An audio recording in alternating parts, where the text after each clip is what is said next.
É uma alegria e renova todas as minhas forças, todo o meu ânimo, em especial na região nordeste de Minas, que é a região do meu coração. Eu fiquei 10 anos trabalhando aí, como presidente do comitê, como supervisora regional do IEF, como secretária de Meio Ambiente e de Agropecuária de Teoflotone. Então, eu estou explodindo por aqui, né? E eu espero que essa explosão de alegria se materialize na aula, né? Para que vocês consigam absorver e construir comigo aí nessa troca tão importante. E o tema de hoje, eu vou até começar a expor aqui, só um minutinho.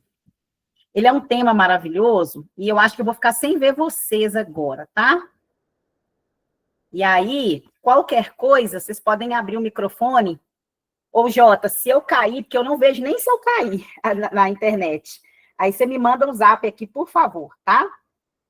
Vocês estão me ouvindo bem? Estamos ouvindo bem, alto e claro.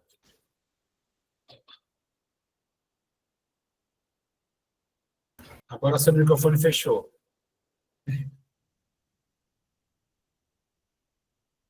Sozinho, gente, olha para você ver. Então, vocês têm que ficar atentos mesmo aí, porque ele fecha sozinho.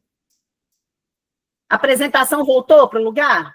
Voltou, tá aí. Ótimo. Deixa eu só testar um negócio aqui, para ver se eu consigo fazer de outra forma aqui. Só um minutinho. Se dá certo. Ele está em tela cheia? Ou não? Não, agora ele está fechado.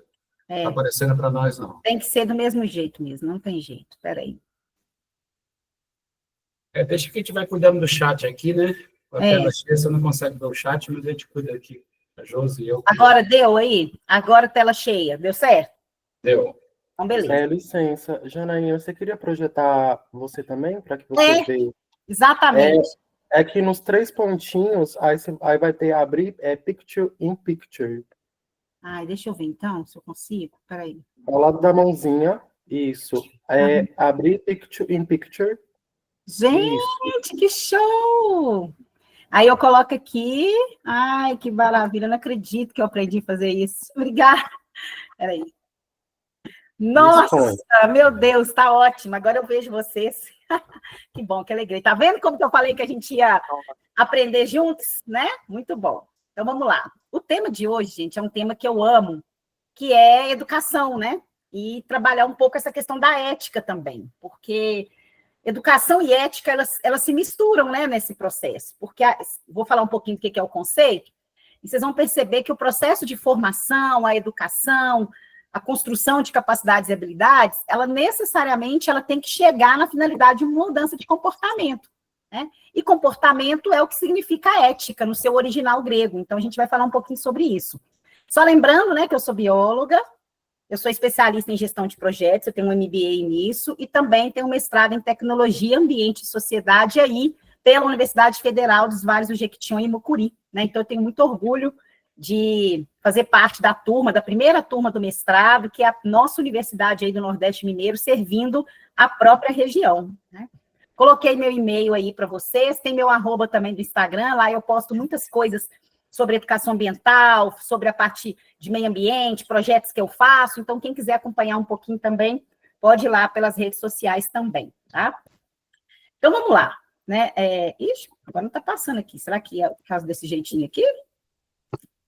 O slide não está passando? Não, só funciona na tecla do notebook. Pelo teclado, eu acho que não.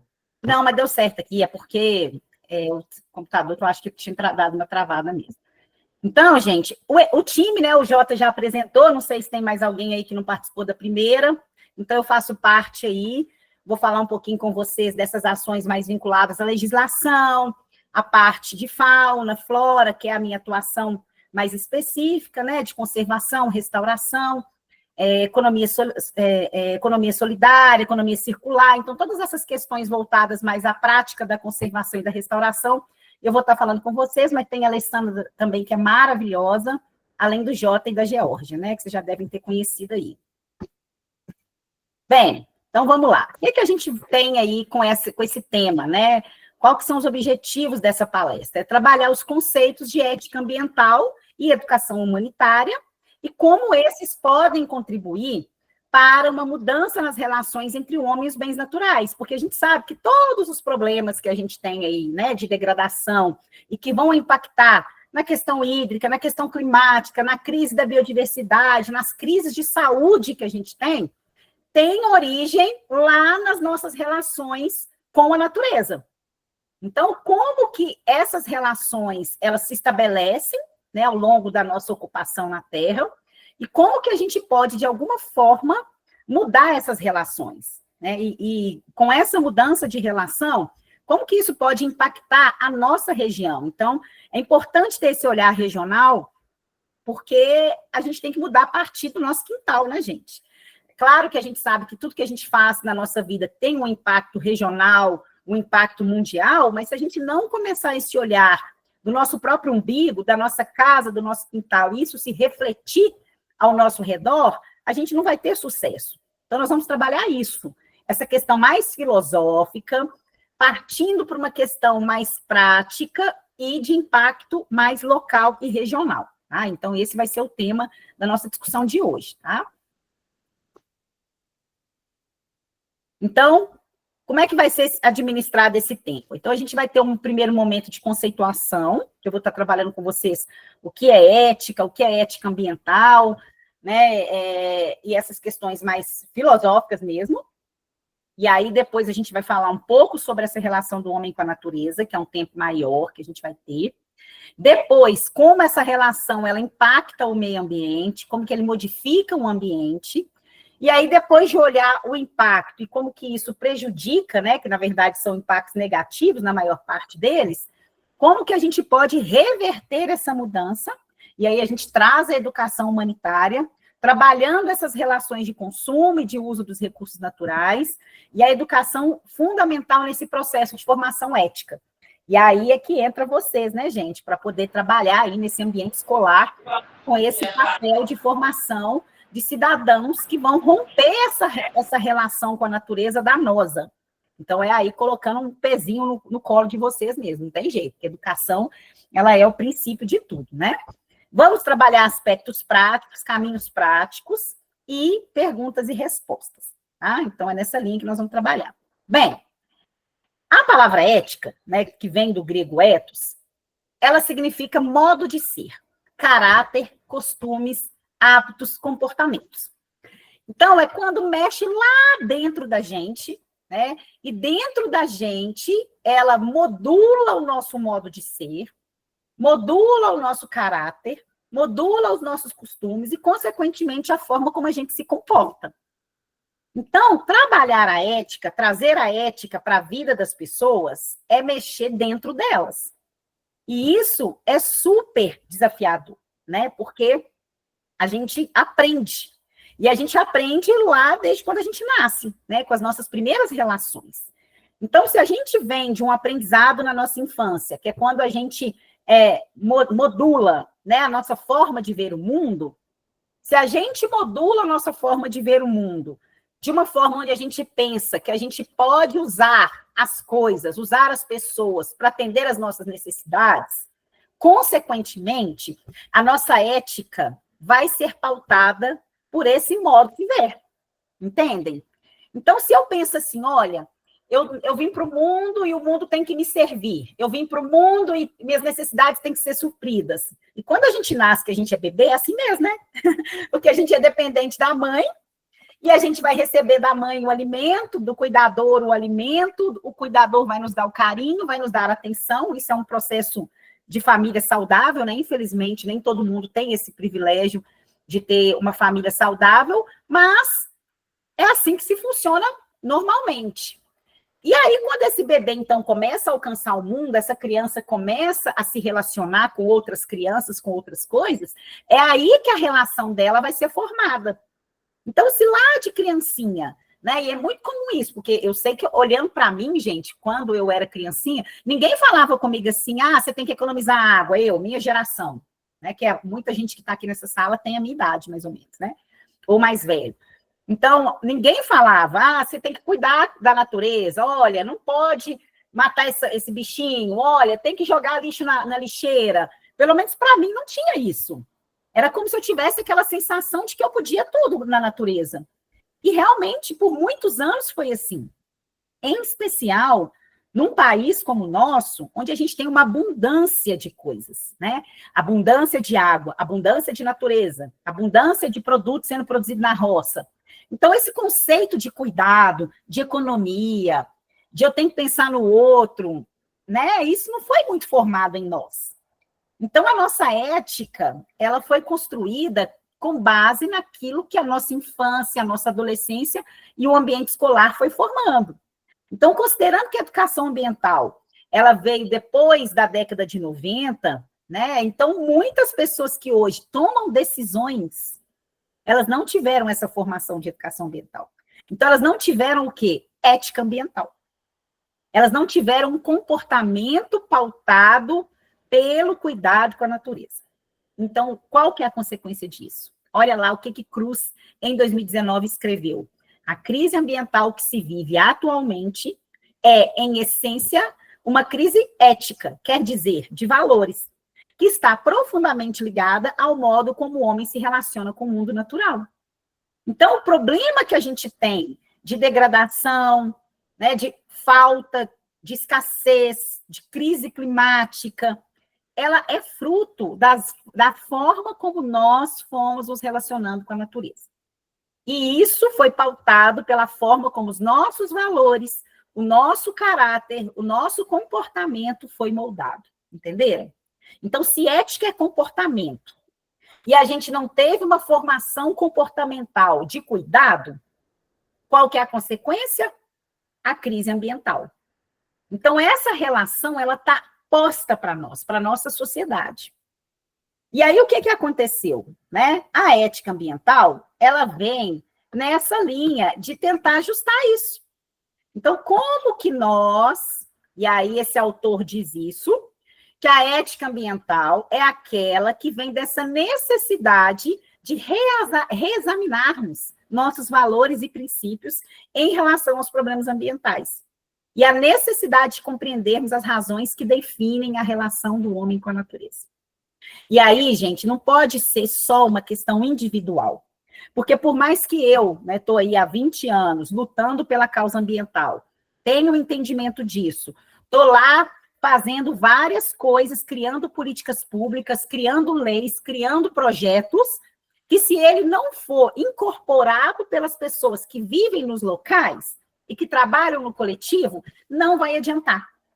Então, por isso que a gente precisa de vocês, e eu quero parabenizar aqui o Sebrae por estar nesse negócio, o Sebrae é incrível, eu sou fã do Sebrae desde sempre, e o Conservar Mucuri, né, que eu tive o privilégio também de atuar lá no resgate dele para a nossa região, de estarem despertando essa discussão com vocês.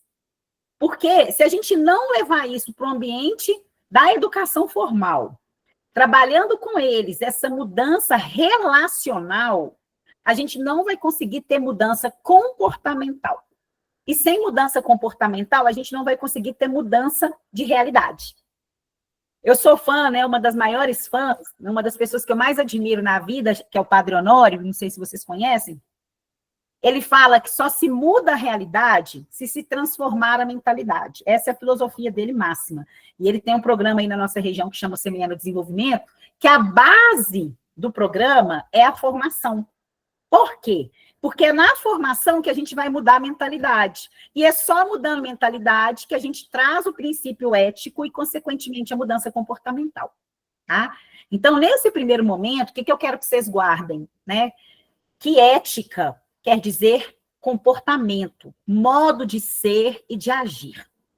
E que a nossa crise ambiental ela é uma crise de ética, porque nós não aprendemos até então, a geração passada, né, ou a geração nossa, eu e mais as pessoas que estão na minha idade, nós não aprendemos a ética do cuidado. Não aprendemos. A gente aprendeu a ética do uso. Eu preciso, logo tenho, logo uso e beleza, não vou me preocupar com o que vai vir pela frente. Então, se a gente não reexaminar, e é isso que a gente está fazendo aqui hoje, repensar os nossos valores e princípios, mudar a nossa ética para uma ética ambiental, nós não vamos conseguir resolver os problemas que a gente tem hoje. Tá? Então, esse é um primeiro ponto que eu preciso que vocês guardem. A crise ambiental é uma crise de ética, é uma crise de valores em relação à natureza e que precisa ser mudada urgentemente. Tá? Então, vamos lá. Nesse aspecto, né, em que a gente tem que reexaminar essa nossa relação, é aí que a gente olha para essa figura, né? O que que a gente sente quando a gente vê essa figura? Eu queria ver se alguém que está aqui consegue falar, ou queira falar um pouquinho, o que que sente quando vê essa figura. Pode abrir o microfone e falar, primeira pessoa. Ou eu vou ter que chamar, hein? É só falar o que sente. Posso falar? Pode. Fala seu nome, por favor, de onde Assim, você é. sou Stephanie, sou de Xique-Xique, Bahia. Ótimo. Eu, quando vejo essa imagem, eu sinto, assim, muita inspiração e fico muito inspirada com essa representação, gente, da evolução, né? Uma coisa, assim, muito incrível, né? E aí você fala dessa evolução do ego para o eco, como se fosse uma mudança que a gente precisa ter, né? É isso? Sim, sim, como o homem não está no topo da pirâmide, o homem não é o topo da vida, assim, né? Da vida biológica, né? O homem é só mais um ser aí qualquer, né, gente, na natureza. Então, muito interessante essa sua colocação, Esther, quero muito te agradecer, porque, olha bem, se a gente for pensar pelo ponto de vista cristão, né, e aí a gente vai falar, porque a maioria da população brasileira é cristã, independente de qual religião é, católica, evangélica, espírita, mas que acredita em Deus como criador, se você analisar a proposta cristã, ela é uma proposta que ela traz a abordagem da mordomia da criação, né? É o homem como parte dessa criação, e por ter a habilidade de pensar e decidir, ele tem que o quê? Cuidar. Porque na fala cristã, né, qual que é a abordagem? Olha, você é parte da natureza, é criação de Deus, tal qual os outros seres também têm o direito de existência, e você, como um ser pensante, eu te coloquei na Terra para cuidar, para que esses seres vivam e vivam em harmonia e que vocês possam usá-los como alimento, como vestimenta, como meio de vida, mas numa relação harmoniosa, inclusive para que vocês tenham sempre, né? Porque se a gente não trabalha a administração dessa natureza, desses bens, o que vai acontecer? A gente vai acabar com eles, que é o que está acontecendo.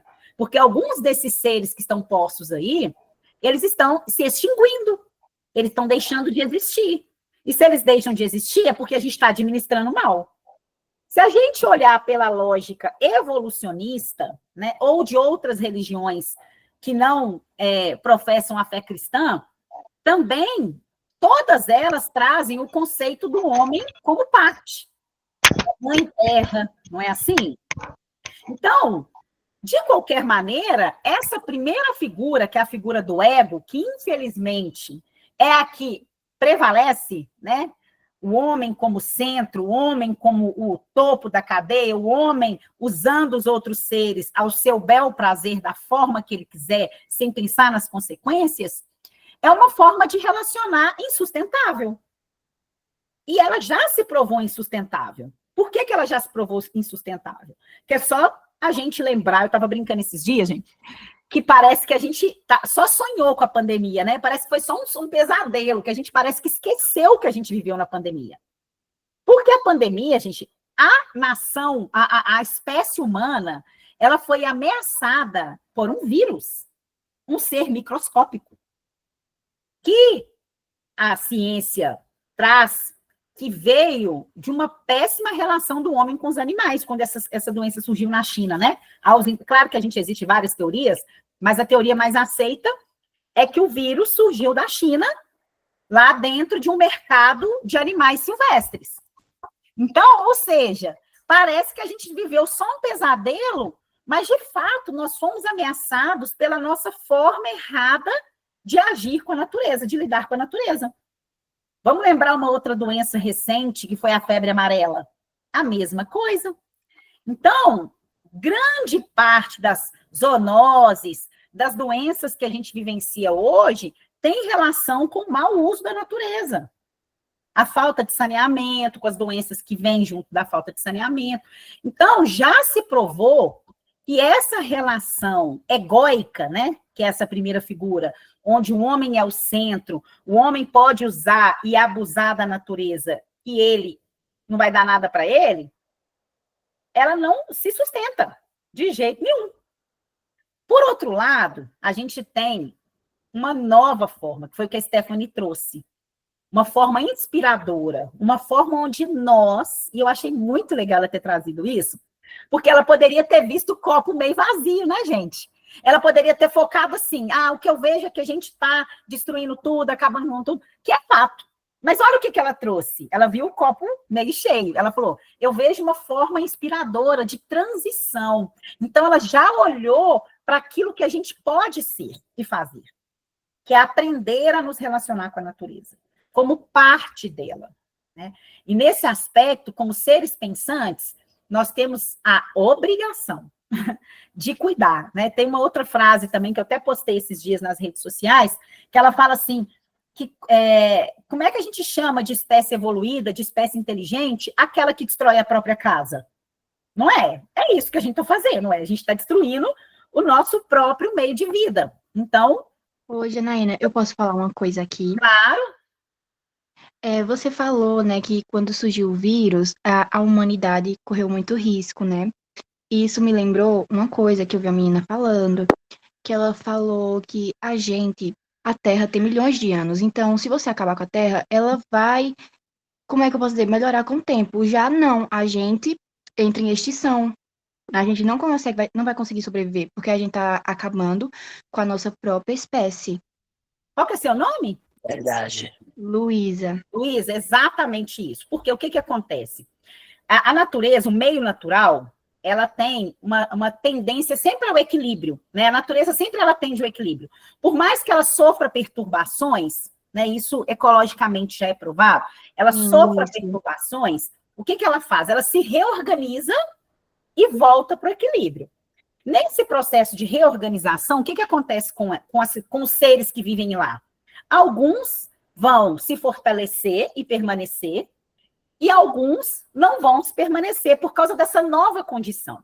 Então, você trouxe, Luiz, um aspecto super importante, que é o tema do nosso curso, mudanças climáticas. O que a gente está vivendo? A gente está vivendo um tempo de emergência climática, que é exatamente essa resposta que a Terra está dando para as influências que ela está sofrendo. Foi a aula que o Jota trouxe, né? Com o aumento da emissão dos gases de efeito estufa, porque você imagina, a gente tem uma temperatura da Terra que é mantida pelo efeito estufa, que é positivo. Quando eu aumento esses gases, a emissão desses gases, que eles passam a ser acumulados na atmosfera, eu tenho necessariamente um aumento de temperatura da Terra. E nesse processo de aumento de temperatura da Terra, o que acontece, né? Gente, vocês estão me ouvindo? Então, né?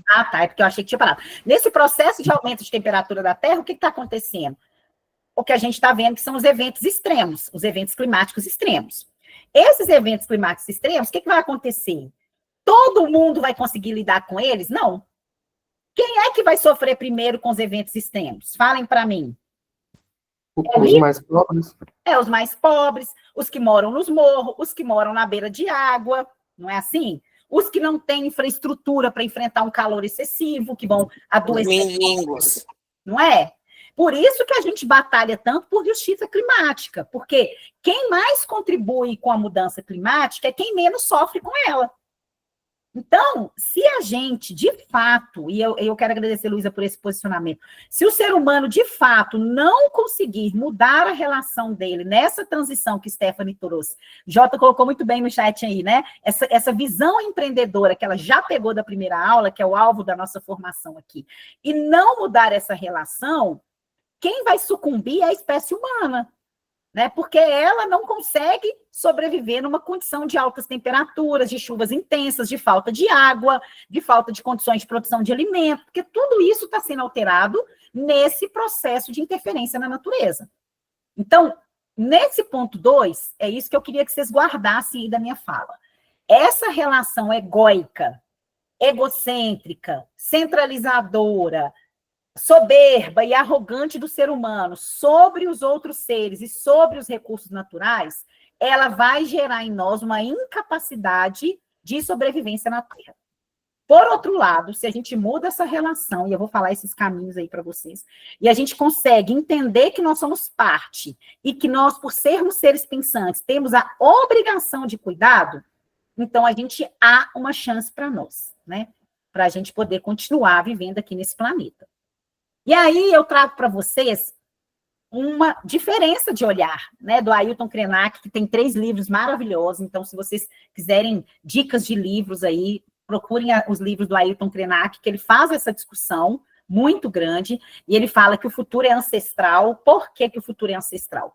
Porque o indígena, ele entende que a natureza, porque ele, como ele vive uma relação de dependência dela, de interdependência, de cuidado, para ele, a natureza, a terra, é um lugar onde a gente tem que pisar suavemente, onde a gente tem que ter o quê? Cuidado.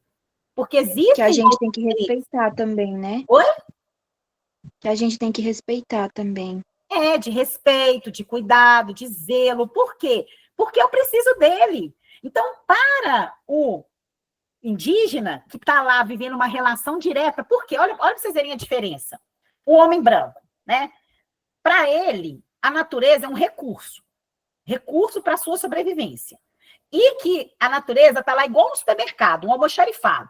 Então, está lá água, energia, alimento, né? Assim. Então, ok, eu preciso de água, eu abro a torneira, né? Assim que funciona para a gente. Então, para muitas pessoas, gente, as pessoas não têm noção de que a água vem da chuva, ela bate, a gente vai falar desse ciclo, ela bate na árvore, ela encontra os espaços que a raiz abre, penetra dentro do solo, abastece, né, o lençol freático, parará, até sair para a pessoa pegar, aí a Copasa vai lá e faz o quê? Pega essa água que está no córrego, leva para uma estação de tratamento, se precisar de tratar muito ou tratar pouco, vai depender da contaminação da água, põe numa adutora que leva até chegar na sua casa, você abre. A pessoa não tem essa noção, gente. Não tem. Ela não tem essa noção. Então, na cabeça dela, é só abrir a torneira e pagar a conta no final do mês. E detalhe, quando a gente paga a conta, a gente não paga a conta da água, a gente paga a conta só da Copasa, do trabalho da Copasa. Olha isso. Então, como é que eu vou valorizar uma coisa que eu nem sei o que ela é, de onde ela vem, e que eu nem pago a conta dela, de fato? Então, por isso que essa relação utilitarista, o que é isso? Visão utilitarista? É visão de utilidade, que eu preciso daquilo, não é assim? E que eu vou lá, pago por aquilo e tenho.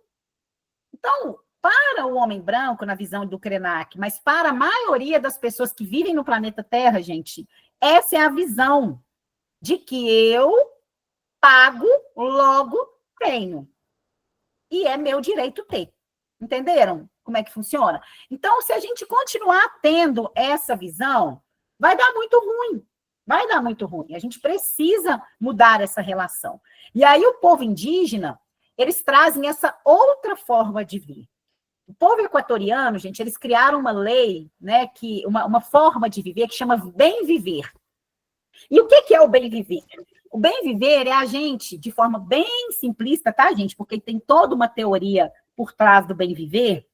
E quando eu fui secretária de Teoflotone, eu criei um programa que chama Viver Bem Teó, que a base dele é trabalhar a cidade de Teoflotone por meio de abastecimento de água, gestão de resíduos, trabalhar a questão da recuperação das áreas, as praças e jardins, Viver Bem Teó, onde toda a população engajada trabalhava juntos para uma cidade melhor. Nesse processo, eu fiquei 2 anos como secretária, e a gente conseguiu reformar 50 áreas verdes, praças e jardins da cidade, em parceria com as comunidades.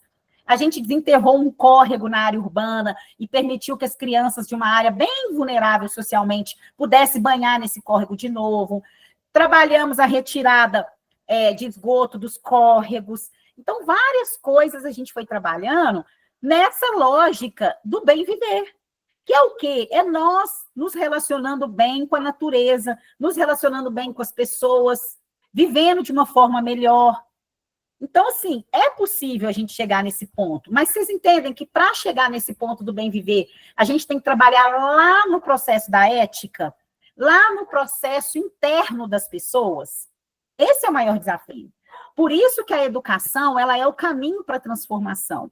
Porque quando as nossas crianças, jovens, adolescentes, conseguirem ter uma nova forma de ver e de se relacionar com a natureza, entendendo que ele faz parte desse processo de transformação, que a natureza não é um supermercado em que ele pode tirar dela o que ele quiser e, consequentemente, não sofrer as consequências disso, se a gente não formar isso nas pessoas, a gente não vai conseguir mudar a nossa relação com a natureza e, consequentemente, as mudanças urgentes, emergentes, que a gente tem para fazer, né? E aí eu queria trabalhar com vocês, então, como que a gente modifica o ambiente, né? Por que a gente modifica o ambiente? Quando eu trouxe esse exemplo da água, se vocês fizerem esse olhar nesse fluxo, nesse ciclo que eu vou mostrar para vocês aqui, todas as coisas que a gente usa na nossa sobrevivência, a energia, os computadores, os celulares, o alimento que a gente come, a roupa que a gente usa, tudo tem origem na natureza. Não existe nada, por mais que tenha processos humanos que vão manufaturar, que vão trabalhar, que vão processar a natureza, tudo, 100% do que a gente usa para viver, vem da natureza. E aí vocês estão vendo aí, ó, não dá para eu mostrar que eu não tenho um jeitinho de apontar, mas vocês estão vendo aí, na esquerda, está escrito assim, matéria-prima, né? Então, é onde está a árvore, a energia, a água, o solo, Nós estamos vendo só seta assim, já. Tá? Ai, que bom, ótimo. Então, melhor ainda. A matéria-prima, tá vendo? É onde entra, ó, é onde começa o ciclo, ó, entra. A matéria-prima entra, que é o quê? Natureza. Água, nutrientes, elementos químicos, tanto orgânicos quanto inorgânicos. Qual que é a diferença? Os orgânicos são aqueles que fazem parte do corpo dos seres vivos, do organismo dos seres vivos.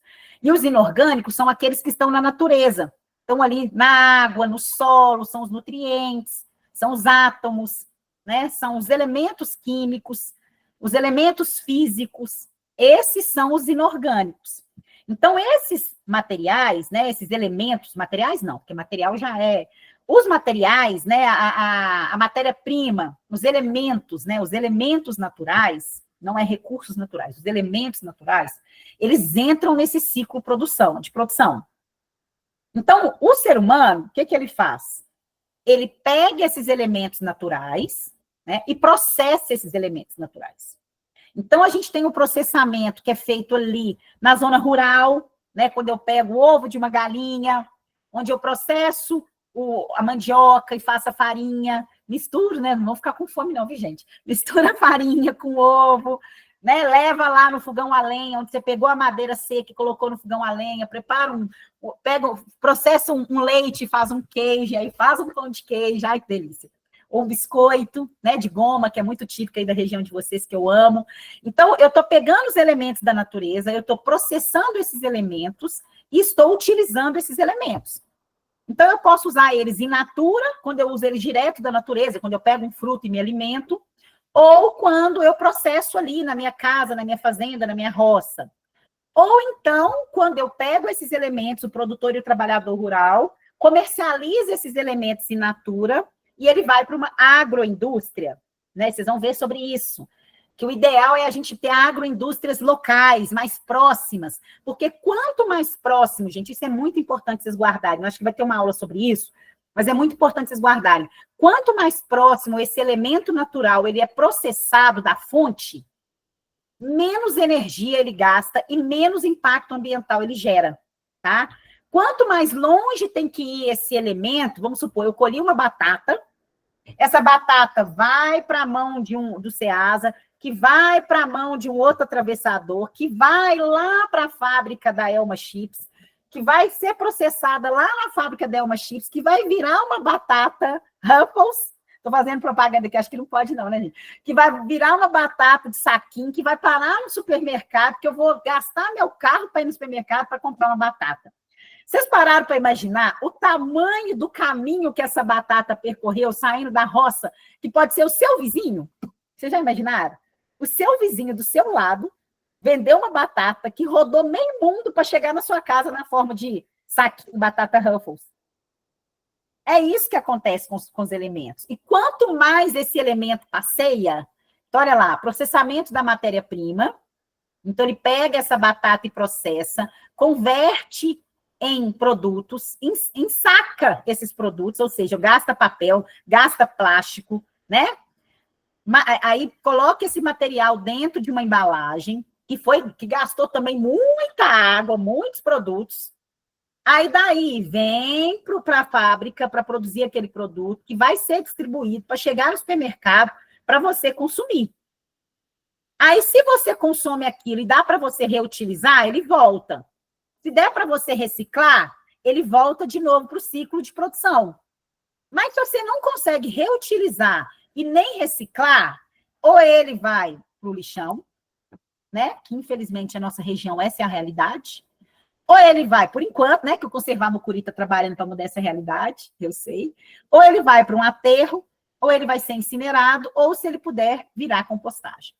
Então, vocês estão percebendo o ciclo de um produto? Então, ou seja, a gente modifica o ambiente para produzir os produtos que a gente produz, a gente consome para viver. E quando a gente finaliza aquele consumo, gera um resíduo. E esse resíduo, ele tem que ir para algum lugar. Porque não existe jogar fora do planeta, né, gente? Não existe. Aquilo que você usa e que você produz um resíduo, você tem que jogar aqui mesmo, aqui dentro. Não tem como você jogar fora. Colocar dentro de um foguete, pluf, vai embora. Por isso que a gente tem ilhas de roupas nos oceanos. Por isso que a gente tem plásticos e mais plásticos acumulados, né, nos estômagos das baleias. Porque esse material que a gente joga fora, ele não é jogado fora, ele é jogado dentro do nosso planeta. Então, dentro desse ciclo que a gente está vivenciando aí, considerando que a gente agora está formando em nós uma nova ética de cuidado, com a responsabilidade de transferir essa ética do cuidado para os nossos alunos, a gente vai ter que trabalhar com eles esse ciclo. E a gente só consegue mudar a realidade quando a gente consegue trazer conhecimento, entendimento, mudança de mentalidade, né? Então, esse que é o aspecto que a gente precisa trabalhar. Né? Como que a gente ajusta isso dentro desse processo, tá? Então, esse é um ponto muito importante para nós. Então, a gente está aí transformando a paisagem há séculos para atender as nossas necessidades e os nossos padrões de consumo. Fato. A gente acabou de ver. Todas as vezes que a gente decide, e eu estou falando isso para vocês, gente, sempre que eu falo sobre isso me toca profundamente. E algumas mudancinhas acontecem na minha vida toda vez que eu falo sobre isso, porque me dói todas as vezes que eu falo, e eu sei o quanto eu ainda preciso mudar a minha realidade, né? Então, todas as vezes que eu decido trocar de celular, todas as vezes que eu compro uma roupa nova, e eu compro bastante roupa, isso me incomoda profundamente, por isso que eu tento buscar bazar, né? Porque se eu busco um bazar, eu estou reutilizando uma roupa, então eu não estou tirando da natureza novas coisas.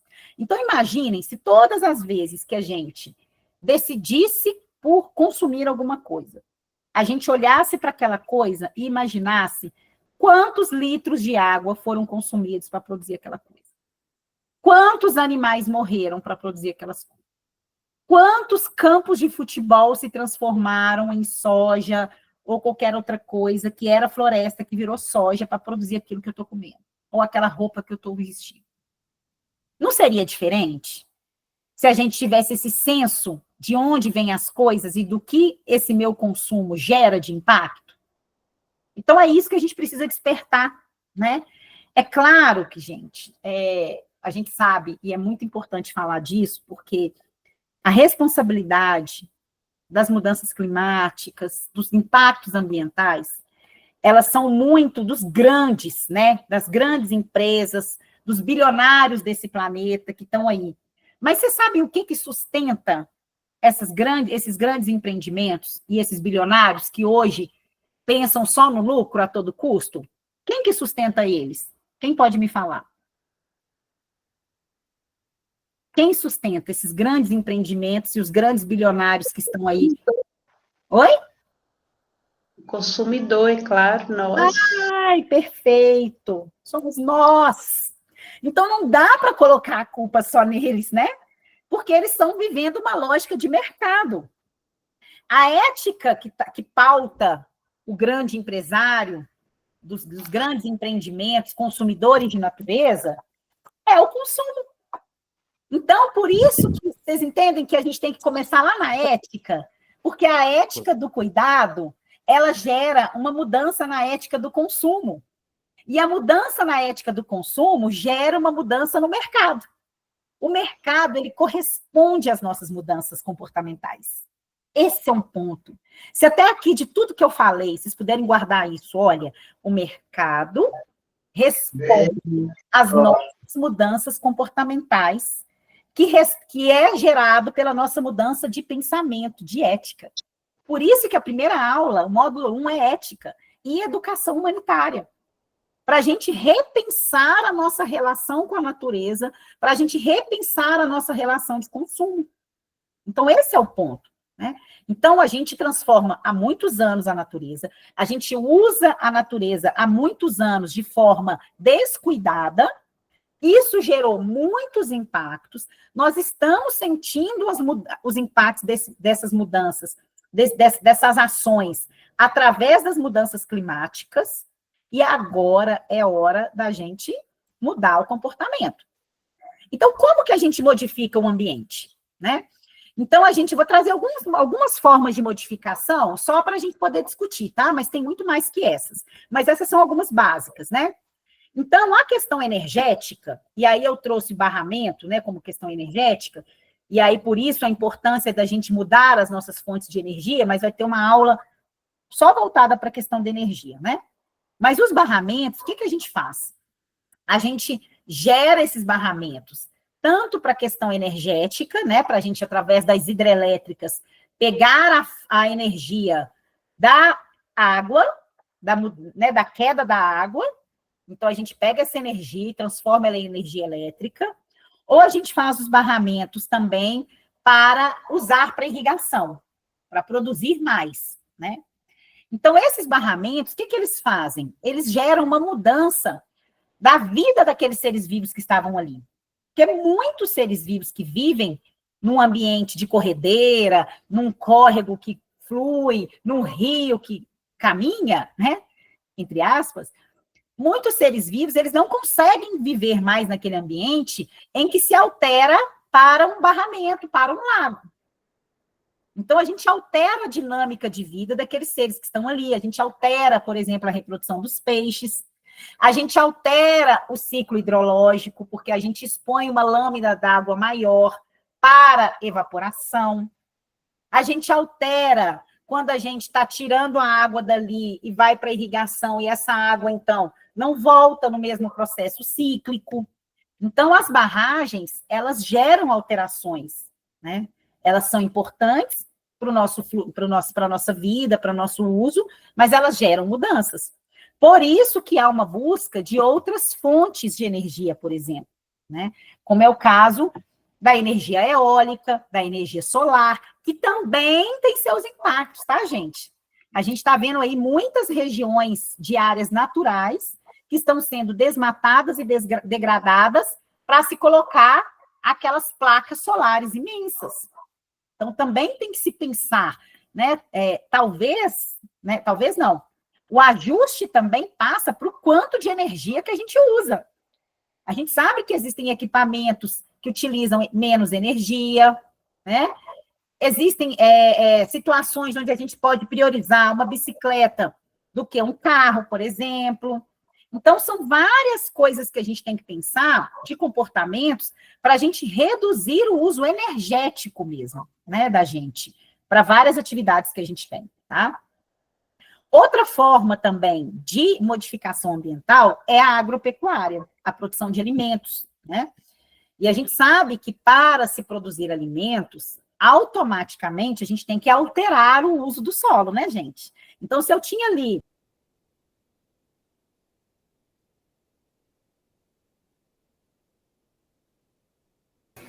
Seu microfone fechou, Jana. Eu vi aqui agora, ele me avisou, tá vendo? Por estar com o negocinho aqui, ele me avisou. Então, é claro que quando a gente precisa produzir o alimento, né, a gente precisa o quê? Alterar aquele solo natural. Eu tinha uma floresta e agora eu preciso produzir soja, milho, feijão, não é assim?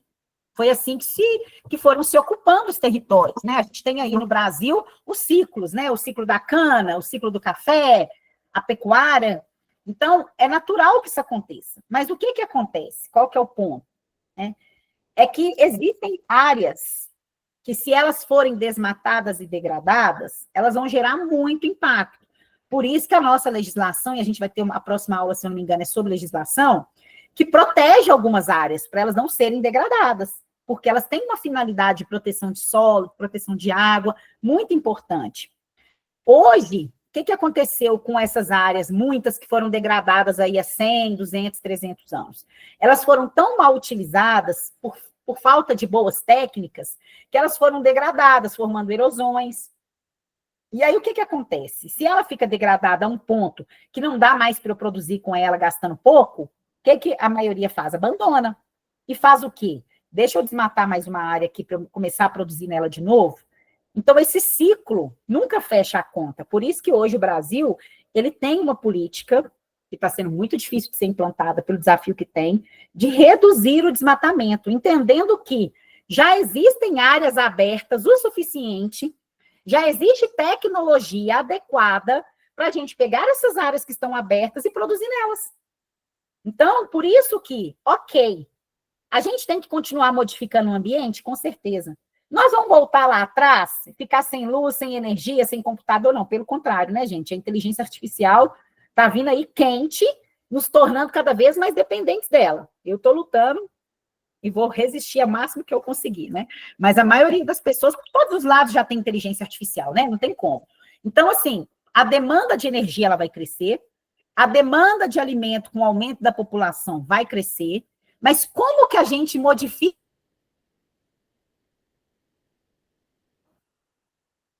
Tem alguém desativando meu som, viu, gente? Só para tomar cuidado aí. Então, como que a gente, então, modifica o ambiente, porque a gente precisa modificar, não tem como, mas gerando o menos impacto possível. Esse é o desafio da modernidade.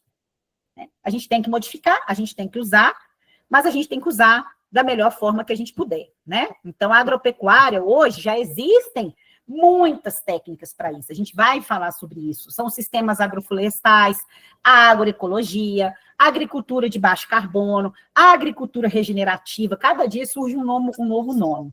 Mas todos esses nomes que eu estou falando aqui, no final, se resume o quê? Na melhor forma de cuidar da natureza enquanto se produz. Essa é a lógica que a gente precisa. Aí vem a mineração, né, gente? Hoje eu tenho um projeto que eu trabalho em Ouro Preto, e lá é cheio de mineração, né? Então, a gente está lá na luta para tentar segurar as florestas, a vegetação nativa que tem lá em relação à mineração. A gente vai vencer essa guerra, vai falar assim, não vai ter mais mineração de ferro, não vai ter lítio, não vai ter mineração de areia, não vai ter mineração de quartzito, não tem como. É impossível, porque a gente precisa de elementos minerais para a nossa vida, para a nossa atividade. Mas qual é a melhor forma de se fazer mineração gerando o mínimo impacto possível? Essa é a discussão. Tirando menos água, recuperando depois que minera, escolhendo um lugar menos pior para minerar. Ah, mas é mais caro. Não interessa. Se é melhor, se gera menos impacto, a gente tem que fazer essas escolhas. Porque o custo da reparação é outra frase muito importante para vocês guardarem. O custo da reparação, ele é sempre maior que o custo do cuidado e da prevenção, sempre maior. Isso cabe, gente, para tudo, tá? Na vida da gente, para as nossas relações, para a saúde e para a natureza. O custo da reparação de qualquer dano que a gente gera é maior que o custo do cuidado e da prevenção. Então, por isso, que naquilo que a gente puder cuidar, prevenir, proteger, é mais vantajoso para nós e para o futuro, para as gerações futuras, né? Outro ponto muito importante também que gera modificação é a urbanização, é o crescimento das cidades. A gente vai deixar de crescer, de ocupar novas áreas? Não vai. As cidades vão crescer. E há uma tendência muito grande das pessoas migrarem do rural para as cidades. Mas como que esse processo de urbanização ele pode trazer modificações menores? Né? Ou seja, cidades mais resilientes, que a gente fala. O que é uma cidade resiliente, uma cidade inteligente? É aquela que tem soluções baseadas na natureza. A gente vai falar sobre isso nas próximas aulas. É o quê? Aproveitar. Por exemplo, quando eu fui secretária, que a gente trabalhou as áreas verdes, praças e jardins, né? Eu tinha uma paisagista maravilhosa que trabalhou comigo, a Emily, e ela sempre trabalhava pomares urbanos, hortas urbanas, áreas onde a gente tinha mais gramado, mais árvores, menos cimento. Por quê? Essas áreas, elas servem como esponja. Então, vem a chuva, essas áreas encontram lugares aonde? Para a água fluir, para a água drenar. Não é a gente igual essa foto tá aí, que você só vê concreto. Então, tem telhados verdes, tem jardins de chuva, onde a gente constrói áreas que a gente facilita a drenagem da água. E são áreas muito mais agradáveis, que têm mais conforto térmico. Então, a gente vai modificar? A gente vai. Mas tem jeito de modificar de uma forma menos impactante? Tem. Mas custa, às vezes, mais, no sentido de investimento? Mas é investimento. O custo do reparo é sempre maior que o custo da proteção e da prevenção. Então, a gente sempre tem que pensar nisso. E como que a gente vai pensar nisso? Mudando a nossa forma de olhar para a vida. Né? Então, esse é o ponto. E quais são os impactos que são gerados quando o meio ambiente muda? Então, o impacto que a gente sente mais é o impacto no ciclo natural dos ecossistemas. Por quê? Deixa eu explicar uma coisa para vocês muito importante. A natureza, ela presta serviços que a gente chama serviços ecossistêmicos. O que é isso? O que é um ecossistema, né? Vamos relembrar aí lá da aula de ecologia, da aula de biologia. É o conjunto de relações na natureza. Relações entre os seres vivos e entre os elementos sem vida. Quais são os elementos sem vida? É a rocha, é o solo, é a água, né? A gente chama, o nome que é dado na biologia, na ecologia, é elementos bióticos, que são os vivos, e os abióticos. A significa sem vida. Então, os elementos bióticos, que são os seres vivos todos, que estão ali naquele espaço, se relacionam com a água, com o solo, com o ar, com os nutrientes. Então, num ecossistema típico, né, ou seja, lá na natureza intocada, onde não tem a presença humana, tá tipo essa figurinha que eu estou mostrando aí, ó, lá, vocês estão vendo uma água, uma cachoeira e uma floresta ao redor. O que está acontecendo aí, né?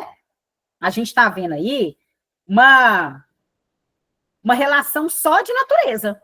Seres abióticos, né, com os aspectos bióticos com os aspectos abióticos, não é isso? Quando o ser humano ele entra alterando essas relações. Ou porque ele está tirando água desse rio aí para poder abastecer a casa dele, ou porque ele desmatou um pedaciquinho ali para produzir a mandioca, e está tudo certo. Porque pequenas alterações, como a própria Luísa trouxe, a natureza consegue absorver essas pequenas alterações e se voltar ao equilíbrio, né? Tanto é que a gente roda aí, você vai na zona rural, você tem a vida acontecendo ali sem maiores problemas.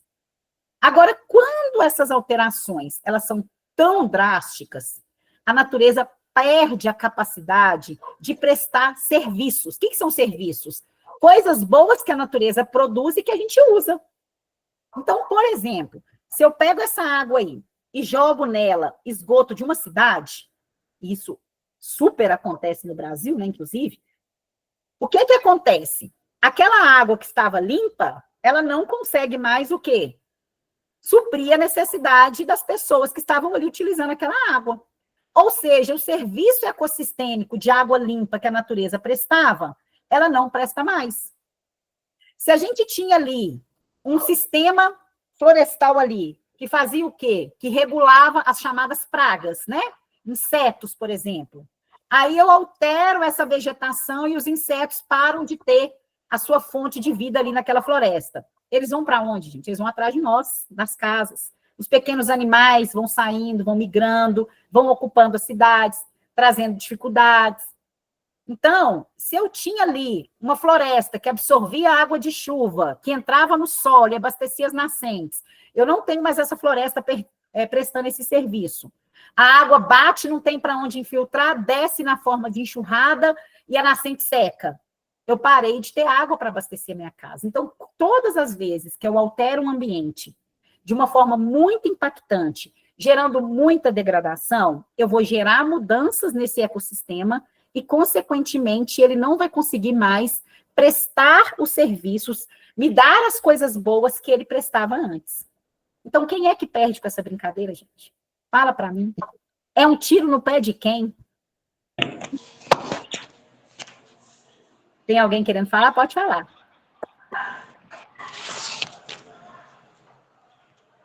Pode falar, Itaí. Itaí levantou a mão. Foi engano, desculpa. Ah, tá. Achei que eu queria falar. Tem alguém que quer falar quem é que sofre com essas mudanças que a gente gera aí? Quer Mas comentar? qualquer forma é o homem, né? Não é? É nós mesmos, né? Exatamente.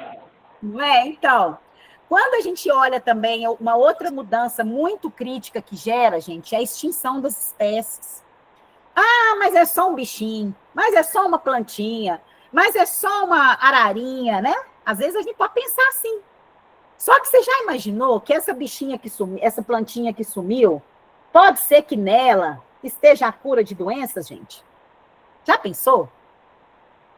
Já pensou que aquele animalzinho, isso acontece muito, tá, gente? Por exemplo, uma onça. Todas as vezes que um animal de grande porte, que é de topo de cadeia alimentar, que se alimenta de outros animais, ele deixa de estar ali naquele ambiente porque ele foi extinto, você tem um desequilíbrio naquela cadeia alimentar.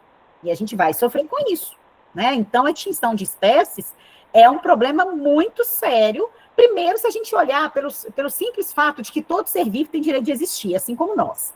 Mas se eu não quiser considerar isso, porque eu sou bem egoísta, estou lá no grupo dos egóicos, que só pensa em si mesmo, esse animal e essa planta que some, com certeza ele vai fazer falta para a gente. Então, a extinção de espécies é um impacto muito grande.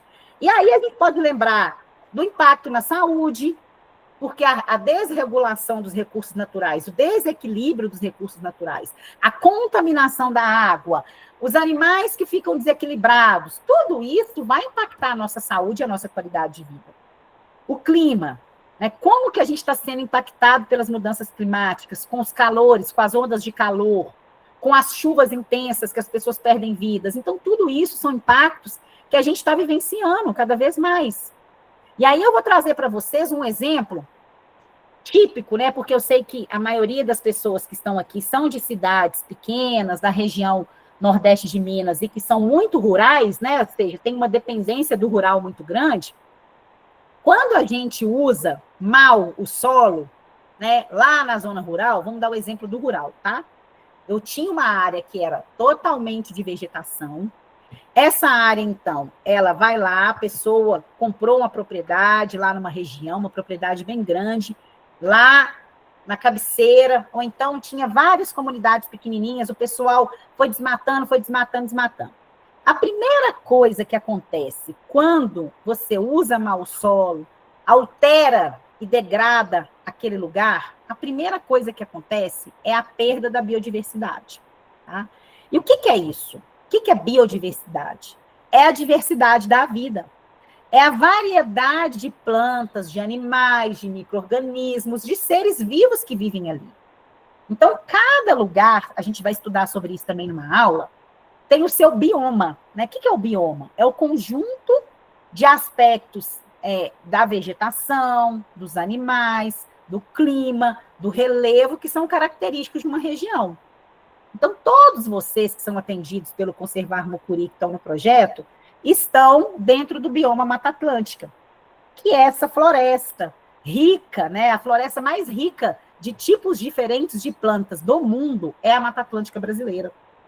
Então, todas as vezes que eu vou lá e passo um tratorzão, desmato, tira a vegetação, automaticamente eu estou perdendo essa variedade de vidas. Tanto de plantas, que não vão viver mais ali, os animais que dependem daquelas plantas que vão embora, os micro-organismos, né, bactérias, fungos que vivem ali no solo também vão embora. Então, eu perco a biodiversidade. E relembrando, quando eu perco biodiversidade, eu perco todos os serviços que ela gera. Alimento, produtividade, né, produção de roupas, produção de medicamentos. Então, tudo isso é perdido quando eu uso mal o solo. Depois que eu perdi as plantas, perdi os micro-organismos, perdi os animais, e a terra ficou lá, ó, só ela sozinha, esturricando no sol, ela fica compactada e degradada, o solo, eu reduzo a capacidade de infiltração da água de chuva. Então, aquela água que batia ali, pensa, tá chovendo, caiu que é chuvão. O que ele encontrava quando tinha vegetação? O obstáculo. Pá, bateu nas árvores. Bateu nas árvores, o que acontece? Ela vai perder velocidade, vai escorregar ali no corpinho da árvore. Quando escorrega no corpinho da árvore, a raiz está lá abrindo os espaços no solo. Essa água entra pela raiz. Começa a caminhar no solo. O solo tem muitos micro-organismos que vão grudando nessa água, e essa água vai ali se movimentando devagarinho no solo. Quando ela encontra uma nascente, uma área para ela poder sair, ela sai no formato de nascente e forma os rios e córregos que vão descendo limpinho. Quando eu tiro essa vegetação, a água que diminuir a velocidade dela, ela vai cair com toda a força. Não vai encontrar raiz e nem vai encontrar um solo abertinho para ela. Ela vai bater com toda a força nessa terra e vai descer lavando tudo. E o que ela está lavando, gente? Terra, está lavando solo. E quando ela lava, e ela não fica mais dentro da terra lá andando devagarinho, ela desce arrastando terra e formando erosão, e ela vai para onde? Para dentro dos rios e córregos. E vai embora para o mar, correndo, né? Porque não tem ninguém para segurar ela.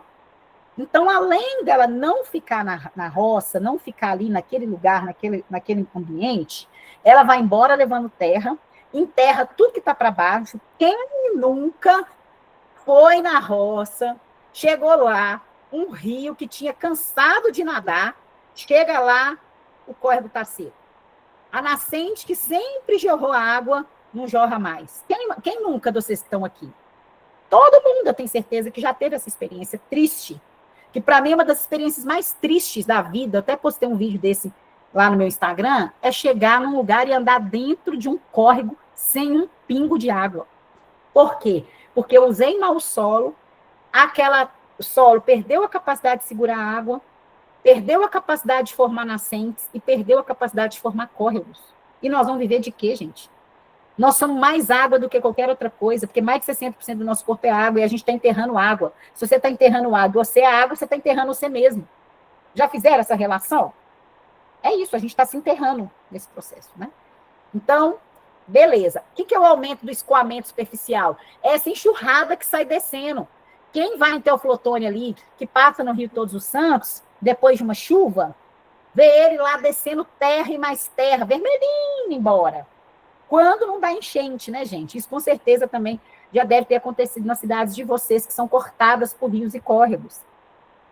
Quando essa água vai embora, e o solo vai embora junto, porque quando ela desce rápido e na alta velocidade, lavando tudo, ela leva a camada mais fértil do solo, que é a camada que tem a vida, que tem os micro-organismos, que é aquele solo fofo, onde ficam as minhocas, onde fica tudo. Aí sobra o quê, gente? Só terra, quando não faz buraco. E aí aquela cena que a gente tinha, que era um solo com uma floresta, vira um deserto. E todos os córregos e rios que estão abaixo desse deserto ficam assoreados, enterrados. É isso que acontece quando a gente usa mal, né? E aí, se eu não tenho mais vegetação para segurar a água, se eu não tenho mais água penetrando no solo e nem nascente, essa água que ficava no corpo das plantas, que ficava no solo e que ficava nos rios, ela evaporava, né? Vamos lembrar do ciclo da água. Ela evaporava e caía de novo na forma de chuva, né? Então, como é que a gente faz agora? O meu ciclo da água foi alterado. Então, eu joguei essa água fora, que foi para o mar, essa água vai evaporar lá no mar e ela vai cair onde ela quiser, ela não vai cair mais no seu lugar, não. Porque você alterou o ciclo hidrológico. E se eu altero o ciclo hidrológico, consequentemente, frequentemente, e ainda estou jogando oxigênio para a atmosfera, e se eu não tenho vegetação, a vegetação, lembra que ela faz o quê? Ela capta o gás carbônico. Então, se eu não tenho mais vegetação para segurar gás carbônico, e estou jogando cada vez mais gás carbônico para a atmosfera, essa matemática não bate, não, gente. É só gás carbônico indo para a atmosfera, gerando mais aquecimento global, gerando mais mudanças climáticas. E aí, quem ficou lá na roça? Eu estou lá na roça. Eu não tenho mais água. Eu não tenho mais solo. Eu não tenho mais clima. Eu não tenho mais produção, ué. Porque para produzir, basicamente, eu preciso de solo e água. Então, se eu não tenho solo e água, eu não tenho produção. Então, o que eu vou fazer? Vamos embora da roça, ué? Por que eu vou ficar na roça? Né? Tem gente que fica na roça, não, ué? Se eu reduzir a minha produtividade e não aguento mais, e não tem mais como tirar dinheiro dela, eu vou embora, que é o êxodo rural. Se eu não vou embora, porque eu gosto muito da roça e não quero sair de lá, já tenho minha aposentadoriazinha, vou ficar lá na minha roça tranquilinho, o seu filho e o seu neto não vão ficar, gente. Que ele vai olhar para aquela situação, olha para um lado, olha para o outro, vê deserto, não vê fonte de vida, não vê fonte de renda, ele vai embora, não tem sucessão. Então, é isso que está acontecendo na maior parte das nossas regiões, infelizmente. Eu falo isso porque eu vivi 10 anos aí nessa região e eu vi isso acontecendo com muita frequência. E essas pessoas que vão embora para a roça, da roça para a cidade, elas não vão ocupar áreas nobres. Ah, eu vou comprar um terreno lá no Ipiranga, em Teoflotone. Não vai, gente. Não vai, não vai, não vai. Você vai ocupar os morros. E aí você imagina, as chuvas estão cada vez mais concentradas, mais intensas. Risco de deslizamento. Ou então eu estou na beira do rio, risco de enchente. Ou então é seca, não tem água para abastecer. Então a emergência climática, os extremos climáticos, ora chove muito, ora não chove nada, quem sofre é quem não tem uma ocupação, uma moradia digna, que não tem um lugar digno para viver, que não tem assistência social, que não tem acesso à infraestrutura. São essas pessoas que vão sofrer. São os pobres, são os negros, são os indígenas, são as mulheres. Por isso que a gente precisa lutar por justiça climática. Então, as cidades, elas não têm infraestrutura adequada para receber essas pessoas vão ocupar essas áreas de risco, vão demandar as políticas públicas, vão demandar assistência, abastecimento de água, saneamento básico. As cidades não têm condições de fornecer isso. Aí as pessoas vão perdendo vidas, vão perdendo coisas, vão ficando sem saúde, prejuízo social e prejuízo econômico. E aí, sabe quem é o mais importante da cidade? A Defesa Civil. Porque é ela que vai proteger as pessoas. E aí, vocês acham que essa região vai ficar o quê, gente? Empobrecida. Não, a nossa região aí, a nossa, porque eu me sinto aí, né, meu coração, eu sou cidadã honorária de Teoflotone, então é a minha região também. Então, vocês imaginam que a região nordeste de Minas, com todo esse ciclo de degradação, ela é uma região cada vez mais empobrecida.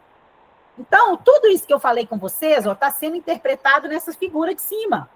Olha lá, os morros derretendo de terra. Olha como é que está o córrego aqui, ó. Todo assoreado, quando chove, inunda. Aquele monte de gente que vivia ali tranquilinho na roça não vive mais. E olha lá a cidade como é que está, inchada. Toda sem qualidade de vida. Olha lá, não tem produtividade nessas regiões. Foi embora. Agora, olha a figura de baixo.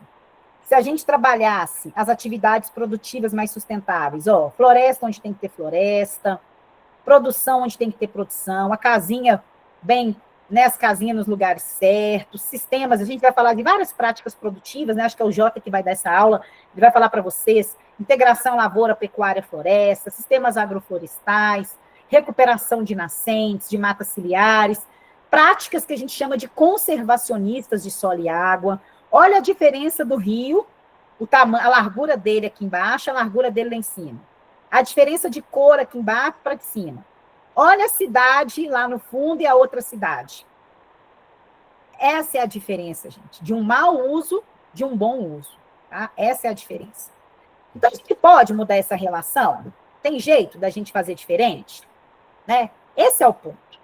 Tem jeito? Então, a educação humanitária, ou a educação ambiental, né, ou a educação cidadã, a gente pode usar esses termos, é um conjunto de ferramentas e conhecimentos que abordam tópicos como direitos dos animais, direitos humanos, meio ambiente, mídia, cultura, de forma interligada. Então, olha bem, o conceito de meio ambiente, o que é meio ambiente, né? Infelizmente, a gente trabalhou a questão ambiental e o meio ambiente durante muitos anos. A nossa forma de comunicar isso, e eu tento mudar um pouco isso nas minhas falas, nas minhas abordagens, no meu trabalho, é trazendo o meio ambiente como só o aspecto ecológico da coisa. Eu tenho certeza que todos vocês, quando escutam a palavra meio ambiente, relacionam com ecologia. Ecologia no sentido assim, natureza, cuidar da natureza, bichinho, plantinha, é ou não é, gente? Fala para mim aí, vocês. É isso mesmo? Toda vez que fala meio ambiente, vocês lembram dessa parte ecológica, bichinho, plantinha, é isso mesmo? De forma geral. Sei que pode ter pessoas aqui que pensam diferente, mas de forma geral não é isso? Fala alguém aí para mim, gente, só para eu sentir que vocês estão comigo aqui nessa aula. Sim. Isso mesmo, né? A Gisele comentou aqui, isso mesmo. Esse é um problema. Por isso que, às vezes, as pessoas ficam tentando mudar o nome de educação ambiental para educação humanitária. Por quê? Porque o termo educação ambiental, ele ficou muito vinculado a essa parte ecológica, né? Do ecologismo, dessa coisa de abraçar a árvore, né? Assim, de todo mundo de chapeuzinho verde. No dia do meio ambiente, quais são as ações que vocês veem no dia do meio ambiente? Vamos plantar árvore, não é assim? E, na verdade, o conceito de meio ambiente é o conjunto dos aspectos ecológicos, sociais, culturais, históricos, econômicos, todos de forma interligada e integrada. Porque meio ambiente, gente, é meio de vida. O Jota está me pedindo aqui para vocês lembrarem de assinar a lista, tá, gente? É muito importante assinar a lista. Então, meio ambiente é meio de vida. Então, se é meio de vida, não tem como eu separar o cultural. Não tem como eu separar o histórico. Não tem como eu separar a produção, a economia. Não tem como. Então, a educação ambiental ou a educação humanitária, ela trata de direitos da vida, direitos da natureza. Ela trata da vida das pessoas. Ela trata da vida dos seres vivos que também têm direito à existência. Ela trata do uso dos elementos naturais, de como a gente pode usar os elementos naturais, né? A educação humanitária tem como objetivo incentivar as pessoas a terem compaixão, respeito e empatia pelo ser humano, pelos animais, pelas plantas, pelo meio ambiente, enfatizando a inter-relação de todos os seres vivos do planeta. Então, lembra que a gente começou com a questão da ética lá atrás? Ética é ethos, comportamento, modo de ser, modo de agir, modo de pensar, não é? A ética ambiental é esse modo de ser que preza pelo cuidado, o cuidado com o ambiente, o cuidado com a vida, o cuidado com as relações. Que relações? A relação minha comigo mesma, a relação minha com o outro, a relação minha com a natureza. É isso que é uma ética ambiental, é uma ética que trabalha as relações do cuidado, tá? Quando a gente trouxe a forma como a gente impacta o meio ambiente, como a gente se relaciona no meio ambiente, a gente viu que a gente modifica, sim, o meio ambiente. Não tem como a gente não modificar. Mas a gente viu que essa modificação, ela gera impactos. Impactos na vida das pessoas, na saúde, na economia, né? Na ecologia, na perda dos seres vivos, nos serviços que a natureza presta para a gente. E o único caminho que a gente tem para mudar essa relação é através da educação para essa ética do cuidado, que a gente está chamando aqui de educação humanitária. Então, o desafio posto para vocês é como eu vou trabalhar dentro da minha lógica de atuação, lá na minha escola, promovendo a ética do cuidado, através de uma educação transformadora. Transformadora para eu me ver dentro daquela figura do eco, que a Stephanie viu, né? Essa transição, como que eu me encaixo dentro desse eco, eu saio desse lugar de ego, vou para esse lugar de eco, trago meus alunos comigo, trago meus colegas comigo para esse lugar e mudo a forma de ver a natureza e de fazer as minhas escolhas.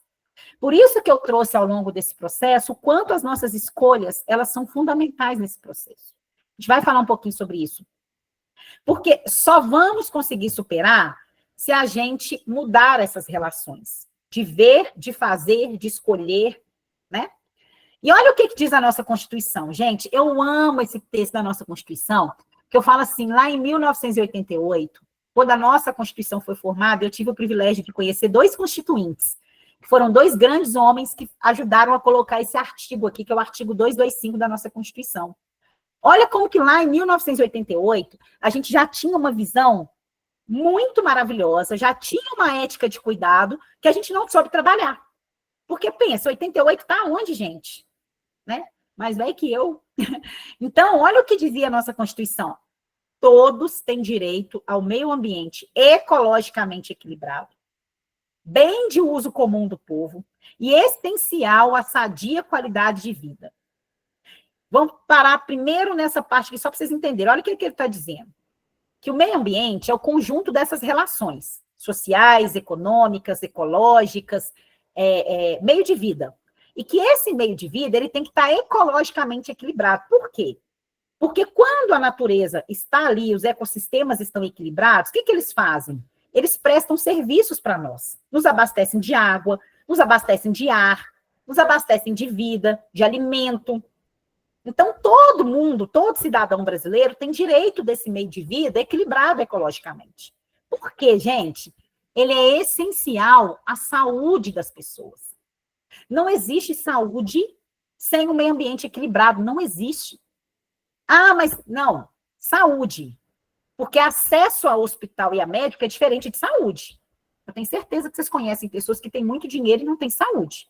Ou seja, dinheiro não compra saúde. Mas saúde é totalmente ligado com o meio ambiente equilibrado. Porque a água que a gente bebe, é o alimento que a gente come, que faz bem para o nosso funcionamento. Mas uma frasezinha aí, gente, que me toca é bem de uso comum do povo. O que é isso? Comum.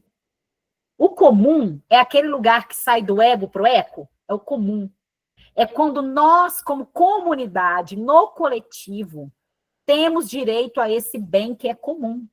Então, eu, Janaína, que tenho uma propriedade rural, que tem 10 nascentes, que estão lá jorrando água para mim, e eu tenho uma família de agricultura familiar que está abaixo de mim, e que não tem nascente na propriedade dele, que ele precisa de água para beber, essa água que está na minha nascente, na minha propriedade, ela é bem comum do povo.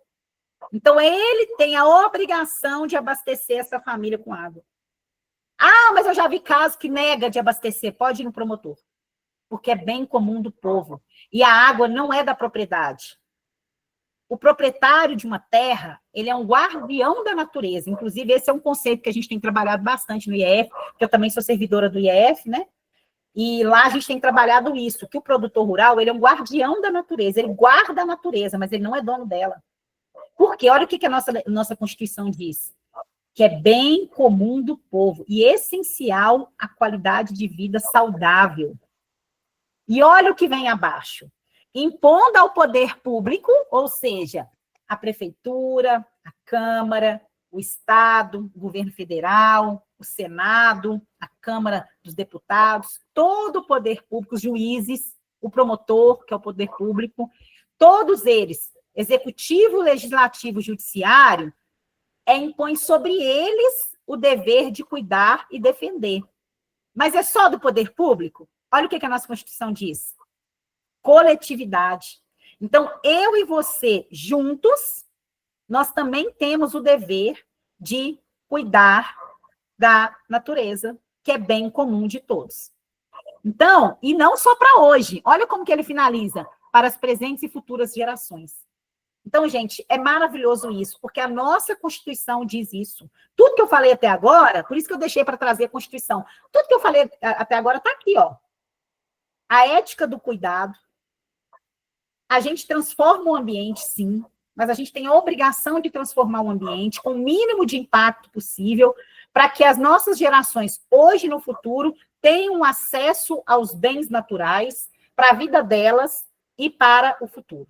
Né? Então, atender às necessidades de bem-estar de toda a humanidade, ao mesmo tempo que respeita os limites planetários. É isso que a gente tem que fazer. Eu posso usar da natureza, eu posso desfrutar dos serviços que ela presta, mas eu não posso pensar só em mim. Eu preciso garantir que as futuras gerações tenham isso, né? Então, a educação humanitária, ela vai trazer isso, esses caminhos para que a gente consiga trabalhar o uso e o consumo responsável dos recursos naturais que a gente tem. Então, aqui tem alguns caminhos que a gente vai falar, que começa pelas escolhas, né, gente? Então, por isso que eu trouxe aquele ciclo da produção, porque uma coisa que é muito importante vocês trabalharem com os alunos de vocês, e aí agora eu vou começar a dar dicas, né, de como vocês trabalharem isso no ambiente escolar, é, primeiramente, trabalhar com a origem das coisas. Né? De onde vêm as coisas? De onde vem esse celular que você usa? De onde vem a roupa que você usa? De onde vem o alimento que você come? De onde vem a água que você bebe? De onde vem o remédio que você utiliza?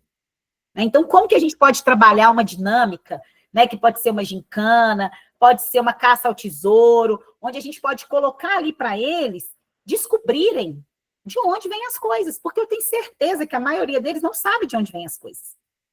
E quando a gente não sabe de onde vem, e principalmente o custo dessas coisas, né? Porque às vezes a gente também acha, gente, olha, isso é muito complexo, porque a gente sabe que hoje tem muitas lojas que vendem roupas baratinhas, né? Hoje você consegue comprar uma roupa bonitinha com R$20. Tem lojão de 10, lojão de 20, né? E eu já comprei bastante, eu gosto, inclusive. Mas são roupas que você usa quantas vezes, gente? Né? É muito. E roupas que foram produzidas, muitas delas na China. Né? Então, pensa o custo que essa roupa teve, desde a produção do algodão, até as pessoas que muitas vezes são escravizadas lá na China para produzir essas roupas. Essas roupas foram produzidas lá, viajaram de navio para chegar na sua casa. Né? Da sua casa, não, para chegar lá no local do galpão, para serem despachadas de avião ou de carro, para chegar até na sua casa. O custo ambiental disso, gente, é surreal. Eu não sei como que eles conseguem te entregar uma roupa que custou milhões de litros de água, milhões de áreas desmatadas, para poder te entregar R$20. Essa matemática não bate. Então, a gente precisa trabalhar o custo das coisas. E, principalmente, o impacto que as más escolhas que eles fazem geram na vida deles. Então, se eu... que legal, o Jota recomendando aqui, ó, a história das coisas com material, né? Ô, Jota, é isso mesmo? Pode falar aí, só fala o nome do filme aí para nós. Esse é um vídeo, uma curta-metragem muito boa que fala... Eu já vi, podia até ter trazido ele. É muito bom. Depois, se o pessoal tiver um tempinho aí, eu acho que é 10 minutinhos de vídeo. Vale a pena dar uma visitada nesse vídeo no YouTube. Sim, esse vídeo é Traz muito toda legal. essa reflexão da Janaína aí. É isso. Boa aula, Janaína, obrigado. Obrigada, querida. Então, é isso, né? As escolhas. Então, a gente tem que repensar o consumo. Né? Por isso que aqueles reduza, recicle e reutilize, que eram os 3 R's, agora aumentaram os R's, né? E um dos primeiros R's é o repense. Né? Então, peraí, eu realmente preciso disso? Né? Esse é o melhor material para eu comprar? Então, a primeira coisa é recusar. Porque se eu recusar a compra, eu, pelo menos, vou estar economizando aqueles recursos naturais que foram investidos ali. Ah, mas outra pessoa vai comprar. Mas se a outra pessoa também começar a recusar e todo mundo começar a recusar, vai reduzir a demanda daquele material. Né? Ah, não, eu preciso comprar mesmo, não tem jeito, eu preciso comprar essa roupa. Então, a primeira coisa é você buscar por materiais ecológicos. Né? Ou seja, eu preciso comprar aquele alimento. Então, hoje, já virou um negócio, já é mercado também, vocês podem perceber que grandes empresas hoje, elas têm selos de sustentabilidade, né? Por que elas têm esses selos? Porque elas precisam garantir que aquilo que elas estão vendendo é mais ecológico, é mais sustentável. Então, essa é uma forma também da gente fazer escolha inteligente e movimentar o mercado. Então, se a partir do momento que os grandes empresários começam a perceber, peraí, o povo está mais consciente para comprar. Eles não estão comprando mais coisa vindo de plástico. Eles querem comprar de papel, porque papel é mais fácil de reciclar. olha, agora os materiais é escrito ali, reciclável. E as pessoas estão comprando mais o reciclável do que o não reciclável. Então, as nossas escolhas modulam o mercado, gente. Isso é super importante e super impactante. Por isso que os grandes empreendimentos estão. Por exemplo, a Boticário. A Boticário já é uma marca que há muitos anos ela trabalha a questão ambiental. Ela investe em projetos ambientais, ela usa produtos só nativos, produzidos com sustentabilidade, da Amazônia, né? Tem ali a Natura, desculpa, gente, é a Natura. Ecos da Natura, Boticário também é assim. Então, quando você prefere escolher um produto que tem uma origem mais sustentável, você com certeza vai estar já modulando o mercado para isso, né? Então, usar materiais mais ecológicos. Então, eu estou indo para fazer compra. Aqui é um monte de sacolinha. Não, vamos colocar dentro de uma caixa? Deixa eu levar minha eco bag. Então, são escolhas onde a gente consegue reduzir o uso dos recursos naturais, porque tudo que você olhar ao seu redor agora, você pode fazer esse exercício, você vai ver que você está consumindo natureza. Então, como eu consumo menos? Se eu repenso a minha compra, se eu recuso aquilo que eu não preciso, se eu escolho materiais que são mais sustentáveis e recicláveis ou reutilizáveis, ao invés de comprar um produto novo, eu procuro um refil, aproveito o potinho. Tudo isso são coisas pequenas, gente, mas que têm economia. Então, são coisas que vocês podem levar os alunos de vocês a refletirem, né? Quanto mais eles trouxerem materiais recicláveis, quanto mais eles apresentarem sobre a origem das coisas, vocês podem pedir eles para fazerem um filme contando a história, pega um elemento, um produto, e conta a história de como esse produto é produzido e faz um reels, divulga nas redes sociais. É um desafio que vocês podem estar dando para eles, porque isso vai incentivar eles a olharem para as coisas de uma forma diferente, né? Outra forma também importante de consumir de forma responsável são os equipamentos mais eficientes energeticamente. A gente já sabe, os produtos hoje, eles vêm lá com aquela marca de eficiência energética, que gasta menos energia. Então, se você vai lá comprar, escolha um material que é mais eficiente energeticamente. E, por fim, não menos importante, se eu tive que comprar, ok, eu escolhi um produto que é reciclável, que vem embalado no material ecológico, que é mais eficiente energeticamente, mas eu gerei um resíduo dele, o que eu tenho que fazer? Destinar corretamente esse resíduo. Se é um material orgânico, um alimento orgânico, eu posso fazer uma compostagem. Se é um material reciclável, eu destino para reciclagem. A gente sabe que a reciclagem, ela além de economizar recurso natural, ela ainda viabiliza economicamente várias famílias de catadores. Então, isso é muito importante. E esse material volta de novo para o processo, para o ciclo, igual eu mostrei para vocês, e ele deixa de buscar na natureza para aproveitar o que já está lá. Então, a reciclagem, ela é sustentável nos 3 aspectos, ambiental, social e econômico, tá?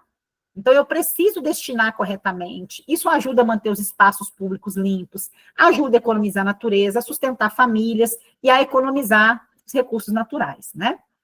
Então, quais são os caminhos, né? Eu sempre gosto de trazer isso aqui, ó, porque isso aqui são pontos para cada um de nós repensarmos e ajudarmos a outras pessoas pensarem. Porque muitas coisas, às vezes, a gente nunca parou para pensar. E quando alguém fala e traz essa abordagem para a gente, não é que faz sentido? Então, a ética ambiental e a educação humanitária é quando a gente traz o cuidado da natureza e faz com que isso faça sentido para a gente. Tem que fazer sentido. Então, para os seus alunos, gente, tem que fazer sentido. É muito importante que faça sentido. Então, o primeiro é o durável mais que o descartável. Então, é o que eu disse sobre aquelas roupas baratas, sobre as coisas que a gente compra, né? E que às vezes a gente já sabe que vai comprar e que vai jogar fora rapidinho. Então, às vezes, para produzir 2 calças jeans, é a mesma quantidade de recurso natural. Mas uma a gente já sabe que não vai aguentar 3 lavagens. E a gente vai ter que comprar outra. Então, a gente às vezes pensa, eu estou economizando, que eu estou comprando um lojão de 20, mas eu tenho roupa aqui que tem 15 anos que eu tenho ela.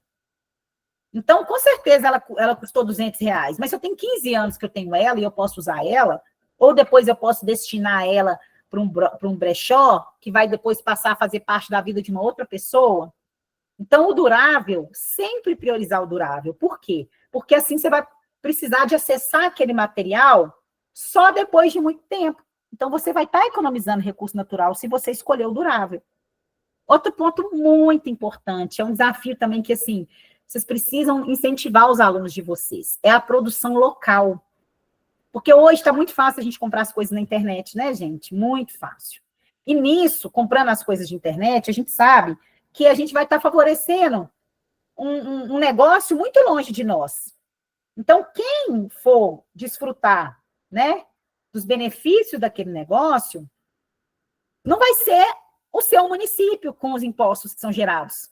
Então, se eu escolho comprar direto do agricultor familiar, direto na feira agroecológica, direto na vendinha do seu Zé, na lojinha da Dona Maria de sapatos, eu estou, além de favorecer uma pessoa próxima de mim, que eu conheço, e que vai fazer o dinheiro circular ali na minha comunidade, trazendo bens e riquezas para todo mundo, eu estou gerando impostos também para o meu município.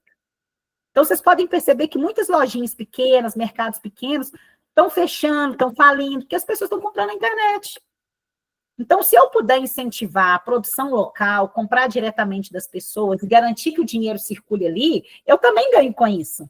Porque os impostos que ficam na minha cidade vão ser investidos em educação, vão ser investidos em esporte, vão ser investidos em saúde. Então, é muito importante que a gente faça o dinheiro ficar local, né? E quanto menos a gente evitar o atravessador, que vai comprar do seu Zé para vender para o seu João, e você, em vez de comprar no seu Zé, você vai comprar no seu João, além de você pagar mais, né? Você está fazendo com que aquela família deixe de ganhar também. Então, é muito importante priorizar a produção local. Outra coisa interessante também é a gente buscar aquilo que pode ser compartilhado. Principalmente quando a gente pensa em carona, né? Quando a gente está indo viajar, deixa eu compartilhar o carro com você, ou então fazer uma compra que ia vir 5 embalagens. Aí junta 5 amigas e fala, vamos comprar de uma vez só, o frete vai ser só um, vamos compartilhar esse frete, vamos compartilhar essa embalagem, né? Vamos compartilhar essa compra. Então, isso também é interessante, porque você também economiza energia. Tudo, gente, tudo gira em torno de energia.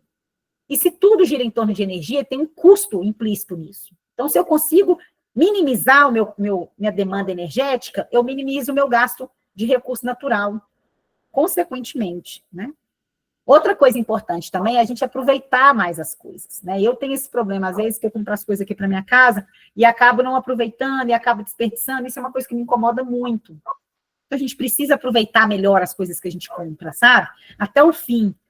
Por quê? Porque assim a gente consegue evitar o desperdício. Se eu tiver que comprar de novo, eu vou ter que gastar energia de novo, gastar a natureza de novo. Então, se eu puder aproveitar, eu gasto menos, né? Outra coisa importante é o saudável, né? Aquilo que a natureza nos oferece, que a gente embala menos, que a gente consegue utilizar ali diretamente da natureza, traz saúde para a gente. Então, não só na forma de comer, de usar, mas na forma de viver as relações, de perdoar mais, de se importar mais com o outro. Isso também faz parte de melhoria de qualidade de vida, né? De brigar, de ficar menos irritado, menos estressado, de fazer exercício físico. Todas essas coisas são caminhos para a sustentabilidade.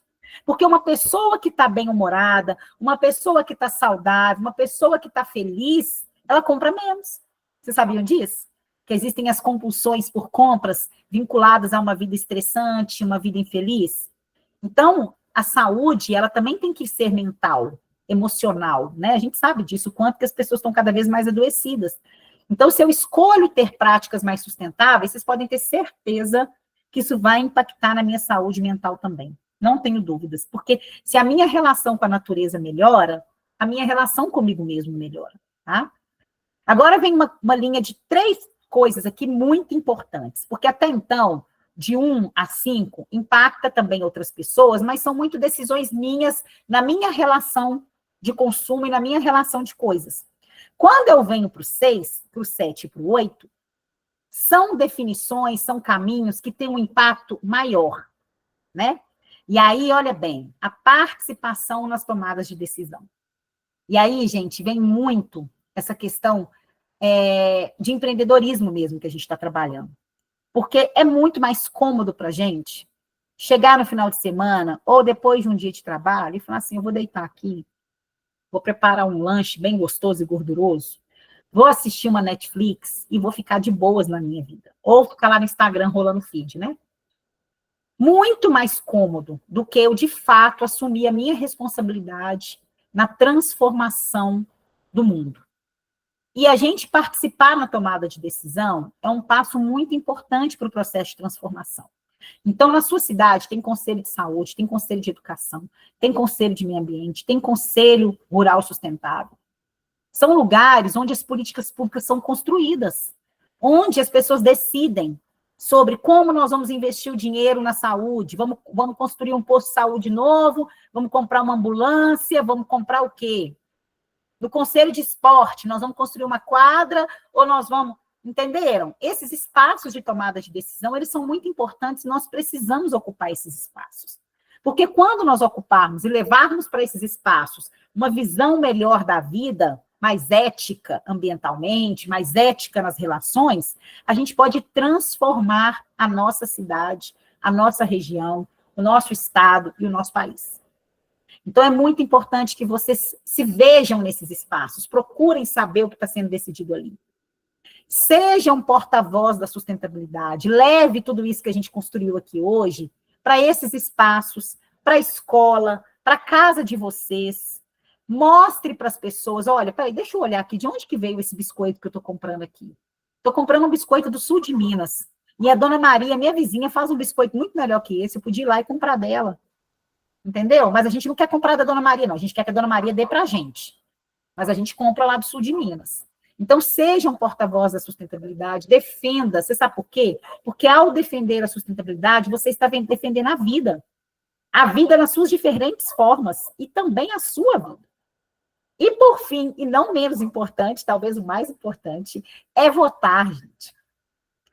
Você precisa olhar para os candidatos, sejam eles desde vereador, prefeito, deputado, governador, presidente, deputado federal, senador, e escolher aqueles que têm essas questões como pauta. E não é só na fala, não.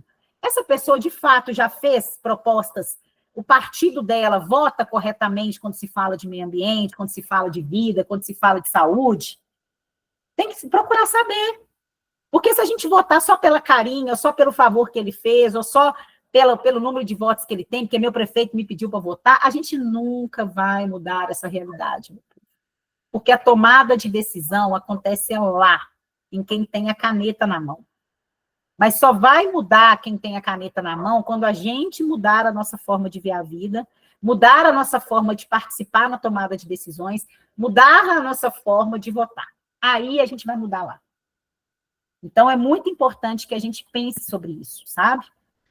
E eu queria finalizar, né, deixando esse desafio para vocês, né? A gente trouxe muitos aspectos filosóficos, a gente sabe que nas próximas aulas aí a gente vai estar trabalhando mais esse aspecto. Deixa eu deixar de compartilhar aqui, peraí. A gente vai estar trabalhando mais as partes práticas, eu não estou conseguindo, peraí, agora deixa eu ver. A gente vai conseguir trabalhar mais as partes práticas. Olha, ele não está deixando eu caminhar com a minha mãozinha. E aí, a gente vai, então, trabalhar elementos para que vocês possam estar vivenciando essas experiências, né? Vocês têm um projeto para defender aí. Eu queria saber se tem perguntas. Gente, olha para você ver, não, parou aqui, ó, não estou conseguindo mexer. Se tem perguntas... se tem pessoas querendo fazer alguma abordagem, olha, fiquem à vontade, vocês podem virar e falar assim, ó, Janaína, você está viajando na maionese, nada disso que você falou faz sentido, fiquem à vontade para comentar, a gente tem ainda uns minutinhos, né? 10 minutos, exatamente o que eu tinha deixado para a gente fazer, tirar dúvidas e falar. Fiquem à vontade. Trícia levantou a mão, fica à vontade, Trícia. Ei, Jana, tá boa? Oi, graças a Trícia Deus. do Instituto Saúde Única, você sabe que eu vivo saúde única, respiro saúde única já tem um tempo, né? Eu tive o privilégio, né, junto com você, da gente trabalhar um pouquinho de tempo aí, né, Trícia, e construir a primeira política pública brasileira, de fato, de saúde única, né? A gente Pois construiu. é. E aí eu queria fazer, se me dá licença, né, algumas intervençõezinhas para somar. Claro. Primeiro, lá no comecinho, quando falou sobre ego e eco, né, e você trouxe para a gente aquele aspecto cristão, né, que, na verdade, dentro do ensino religioso, né, cristão, traz para a gente aquela questão do domínio. E a gente, ser humano falível, entendeu a questão do domínio naquela primeira imagem da pirâmide, do eco, que o ser humano estava acima de todas as coisas, deveria dominar no sentido de sou eu que mando, está tudo aqui para me servir, é tudo meu. Né? Quando, na verdade, vinha trazendo, né, a religião trazia para a gente o aspecto de eco, que era o domínio. Quando eu acabei de fazer essa prova do concurso do IBAMA, não sei se serei aprovada, porque algumas matérias eu não tenho domínio. Então, que domínio é esse? É de ter o conhecimento, de ter aquele entendimento, de saber, de compreender e saber intervir. Então, se Deus colocou o ser humano na Terra para dominar sobre todas as demais espécies, não seria no sentido, mas Deus se criou a gente, não criou a gente para matar uns aos outros, né? E sim para dominar como? Eu compreender a natureza, compreender o animal, compreender o mundo que me cerca, e eu, como acabo sendo um tanto mais dotado, acho que não dá nem para dizer questão de inteligência, mas a gente tem uma inteligência um pouco diferente da inteligência dos demais animais, a gente consegue fazer pelo outro, a gente consegue cuidar do animal, também fala que o animal cuida dos seus próprios animais lá, né? Então, acho que a própria religião já traz para a gente traz nítido naquela imagenzinha, a gente entendeu o domínio no sentido do ego, quando na verdade se falava do eco, né? Da gente no meio de tudo. Foi muito bacana os exemplos que você veio trazendo a respeito do que vai acontecendo lá na zona rural e da degradação do ambiente e que vai levando à perda da biodiversidade, das nascentes, e vai diminuindo os cursos d'água, etc. Mas, assim, às vezes, eu não sei se é a mesma coisa para a maioria das pessoas aqui, como é para mim. Não é uma realidade para mim. Mas, assim, meu pai, por exemplo, tem uma rocinha, ele tem uma hortinha, cria algumas plantinhas, traz algumas plantas como tamarindo, pequi, cupuaçu, as coisas que ele gosta, assim, que não é típico daqui, mas que ele traz aqui para a nossa região, mas para a produção própria, né? Assim, não para venda. Cria, às vezes, 1 ou 2 vaquinhas para vender, para comercializar essas coisas assim, mas, assim, tem a nascente, cuida da nascente, e eu talvez esteja numa realidade diferente das demais pessoas, mas eu não sinto que, assim, dentro dessa pequena propriedade que vai fazer tantos estragos que a ponto de chegar ao que a gente percebe com essa situação que a gente enfrenta de emergência climática. No entanto, se a gente pensar, e aqueles grandes produtores, tantos grandes pecuaristas, que esses sim que desmatam, assim, né, áreas extensíssimas de florestas, etc., para criar pasto para o gado, e outras áreas tão grandes, tão amplas quanto, para criar o grão que vai alimentar o gado para supostamente nos alimentar.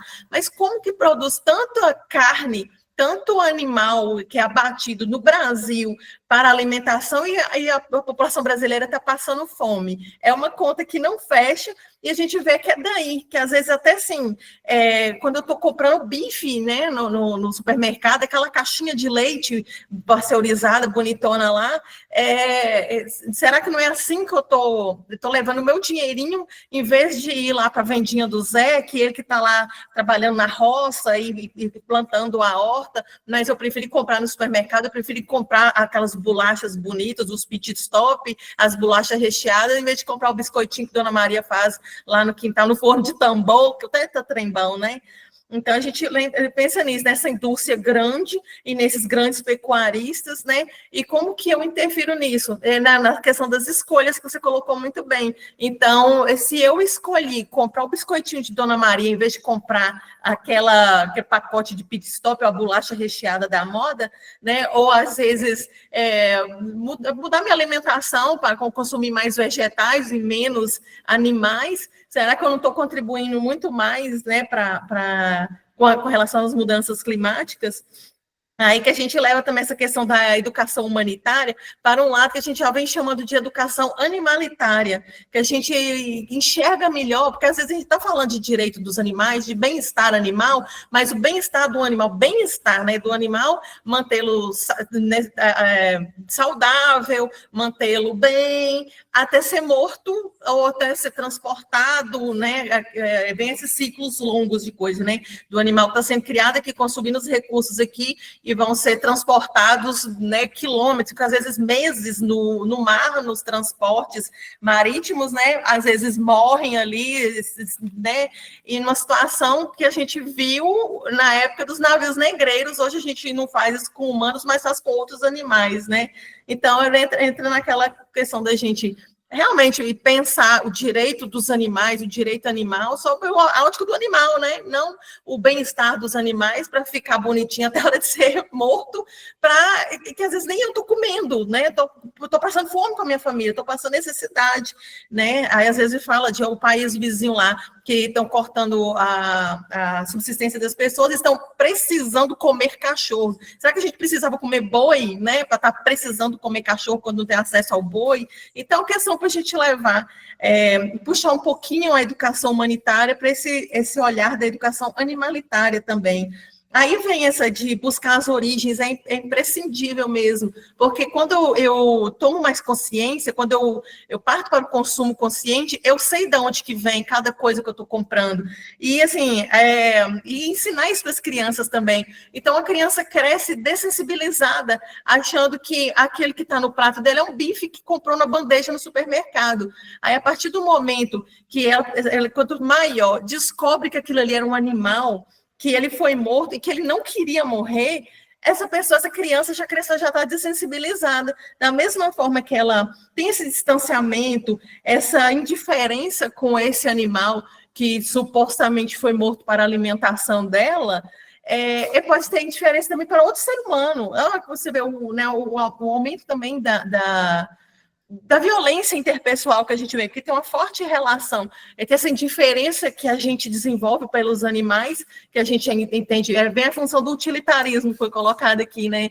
Então, a gente leva pela função do utilitarismo, os animais servem para nos vestir, nos alimentar, e daqui a pouco eu penso que essa pessoa serve para limpar a minha casa, essa que serve para fazer a minha comida, esse que serve para... E a gente vai levando essa questão para as pessoas também. E finalizando só, que a Jana sabe que eu falo demais, é bacana nesses R's da reciclagem, de reduzir, de recusar, né? Então, assim, se tratando da alimentação carnista, por exemplo, em detrimento da alimentação vegetal, né? A gente pensa no recuse. É tão simples a gente recusar um alimento à base, né, de produtos animais, mas se não conseguir recusar, reduza uma segunda sem carne, ou até a própria Igreja Católica está trabalhando muito a quaresma, a campanha da fraternidade esse ano já está com um olhar ecológico, e na quaresma a gente foi convidado a fazer a cesta sem carne. É tão bonitinho que assim, a própria igreja, que é a maior igreja, tem tantos fiéis, tanta gente espalhada pelo mundo todo, está convidando isso. Um dia na semana faz toda a diferença. Para os animais, obviamente, em primeiro lugar, né? Para a nossa saúde e, com certeza, para todo o nosso planeta. Foi massa a aula, Jana. Obrigadão. Obrigada, Trícia. Você trouxe complementos importantíssimos. Obrigada mesmo, viu? Sempre bom contar com a sua percepção, a sua vivência. Que bom que você vai estar aí com a gente. Jota? Não, acho que a Trícia já trouxe aí nessa coisa da campanha da fraternidade, que é muito importante, na campanha da fraternidade da Igreja Católica, ela traz essa ecologia integral e traz como o lema, né, Deus viu que tudo era bom, né? Então ele coloca nesse lugar aí do homem e tudo, no caso aí, é o todo mesmo, é o eco, né? E não... Mas eu acho que tem mais gente com mão levantada aí que poderia... Eles estavam querendo fazer pergunta, até te peço desculpa, Patrícia, porque está estourando o nosso tempo, e tinha gente com mão levantada.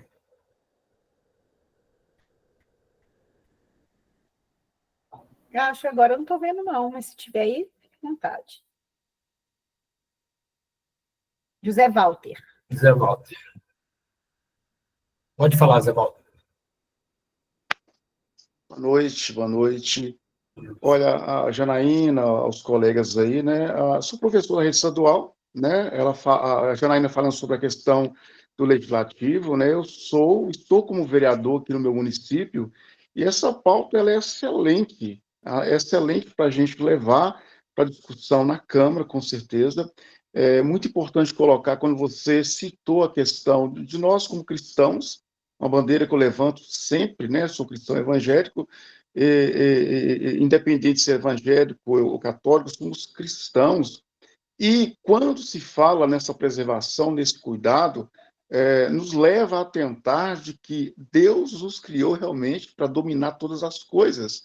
E nós somos estabelecidos dentro de um princípio. Olha para você ver, princípio da mordomia cristã. Então, o que eu entendo? Deve haver equilíbrio. Tudo que se tem, que foi criado, foi Deus quem criou, para nós, como cristãos, nós entendemos isso. Então, nós precisamos usufruir disso, mas com cuidado, com equilíbrio, preservando, nos atentando de que é para nós. Todo e qualquer tipo de alimento é para nós. Mas há esse entendimento. E é por isso que essa pauta aí, eu quero reforçar, não apenas na minha escola, onde eu trabalho lá, estou inserido nesse projeto ambientalismo, ao mesmo tempo levar essa pauta, em algum momento, para a nossa Câmara, para levantar questões, discussões aqui no meu município. Tá bom? Um abraço, Deus abençoe. Muito obrigada, José Walter. E, assim, é esse entendimento que eu trouxe a lógica cristã, né? Nós estamos num Estado laico, é muito importante que isso fique claro, né? A gente não está aqui pregando nenhuma religião, mas eu trouxe porque a gente tem uma base cristã que nos move.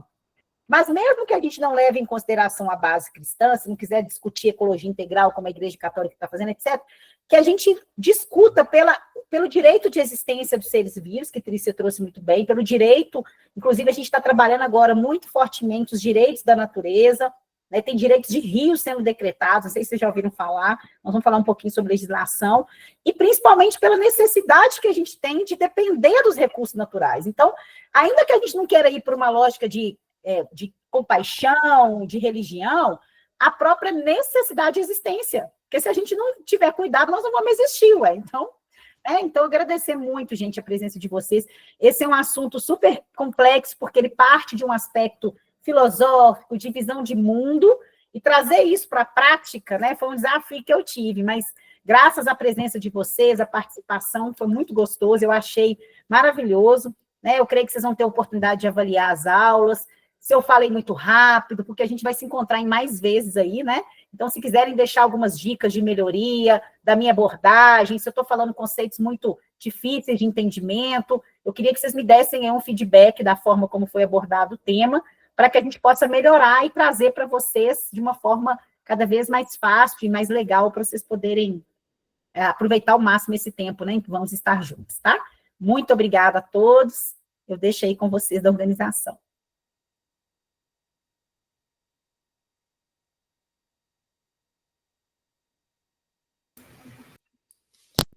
Parabéns, Jana, obrigado. Pessoal da coordenação, SEBRAE, pessoal da educação ambiental, fica à vontade para despedir do pessoal. Boa noite, pessoal. Nosso tempo finalizou, né? Mas agradecer a participação de todos vocês, a disponibilidade, né? A participação aqui, o empenho de Janaína, do Joséan. A aula foi muito boa, eu estava aqui o tempo todo ouvindo, viu, Jana? É sempre um prazer te ouvir. Muito obrigada mesmo, saudades aqui de você na nossa região, mas que bom que a gente pode matar a saudade, pelo menos assim, virtualmente. Jota, um abraço para você também, boa noite, pessoal. Esperamos vocês no próximo módulo, tá? Nós temos um grupo de WhatsApp, lá a gente coloca todas as informações, né, sobre os módulos, nós adicionamos todo mundo, tá? Se tiver alguma dificuldade, fale com a gente, tem também o acesso via Simpla, tá? Tem os contatos, tudo direitinho, tá bom? José Walter, que tinha levantado a mão, né? Eu acredito que já tinha sido contemplado. Quando receberemos o certificado? somente no final do curso, mediante 75% mínima, né, de participação mínima aí durante a capacitação, considerando todos os módulos. Tá bom? Pessoal, Muito então obrigada. A é lista de presença está no chat. isso. Vou colocar novamente aqui para vocês. Lista de presença aqui no chat, tá bom?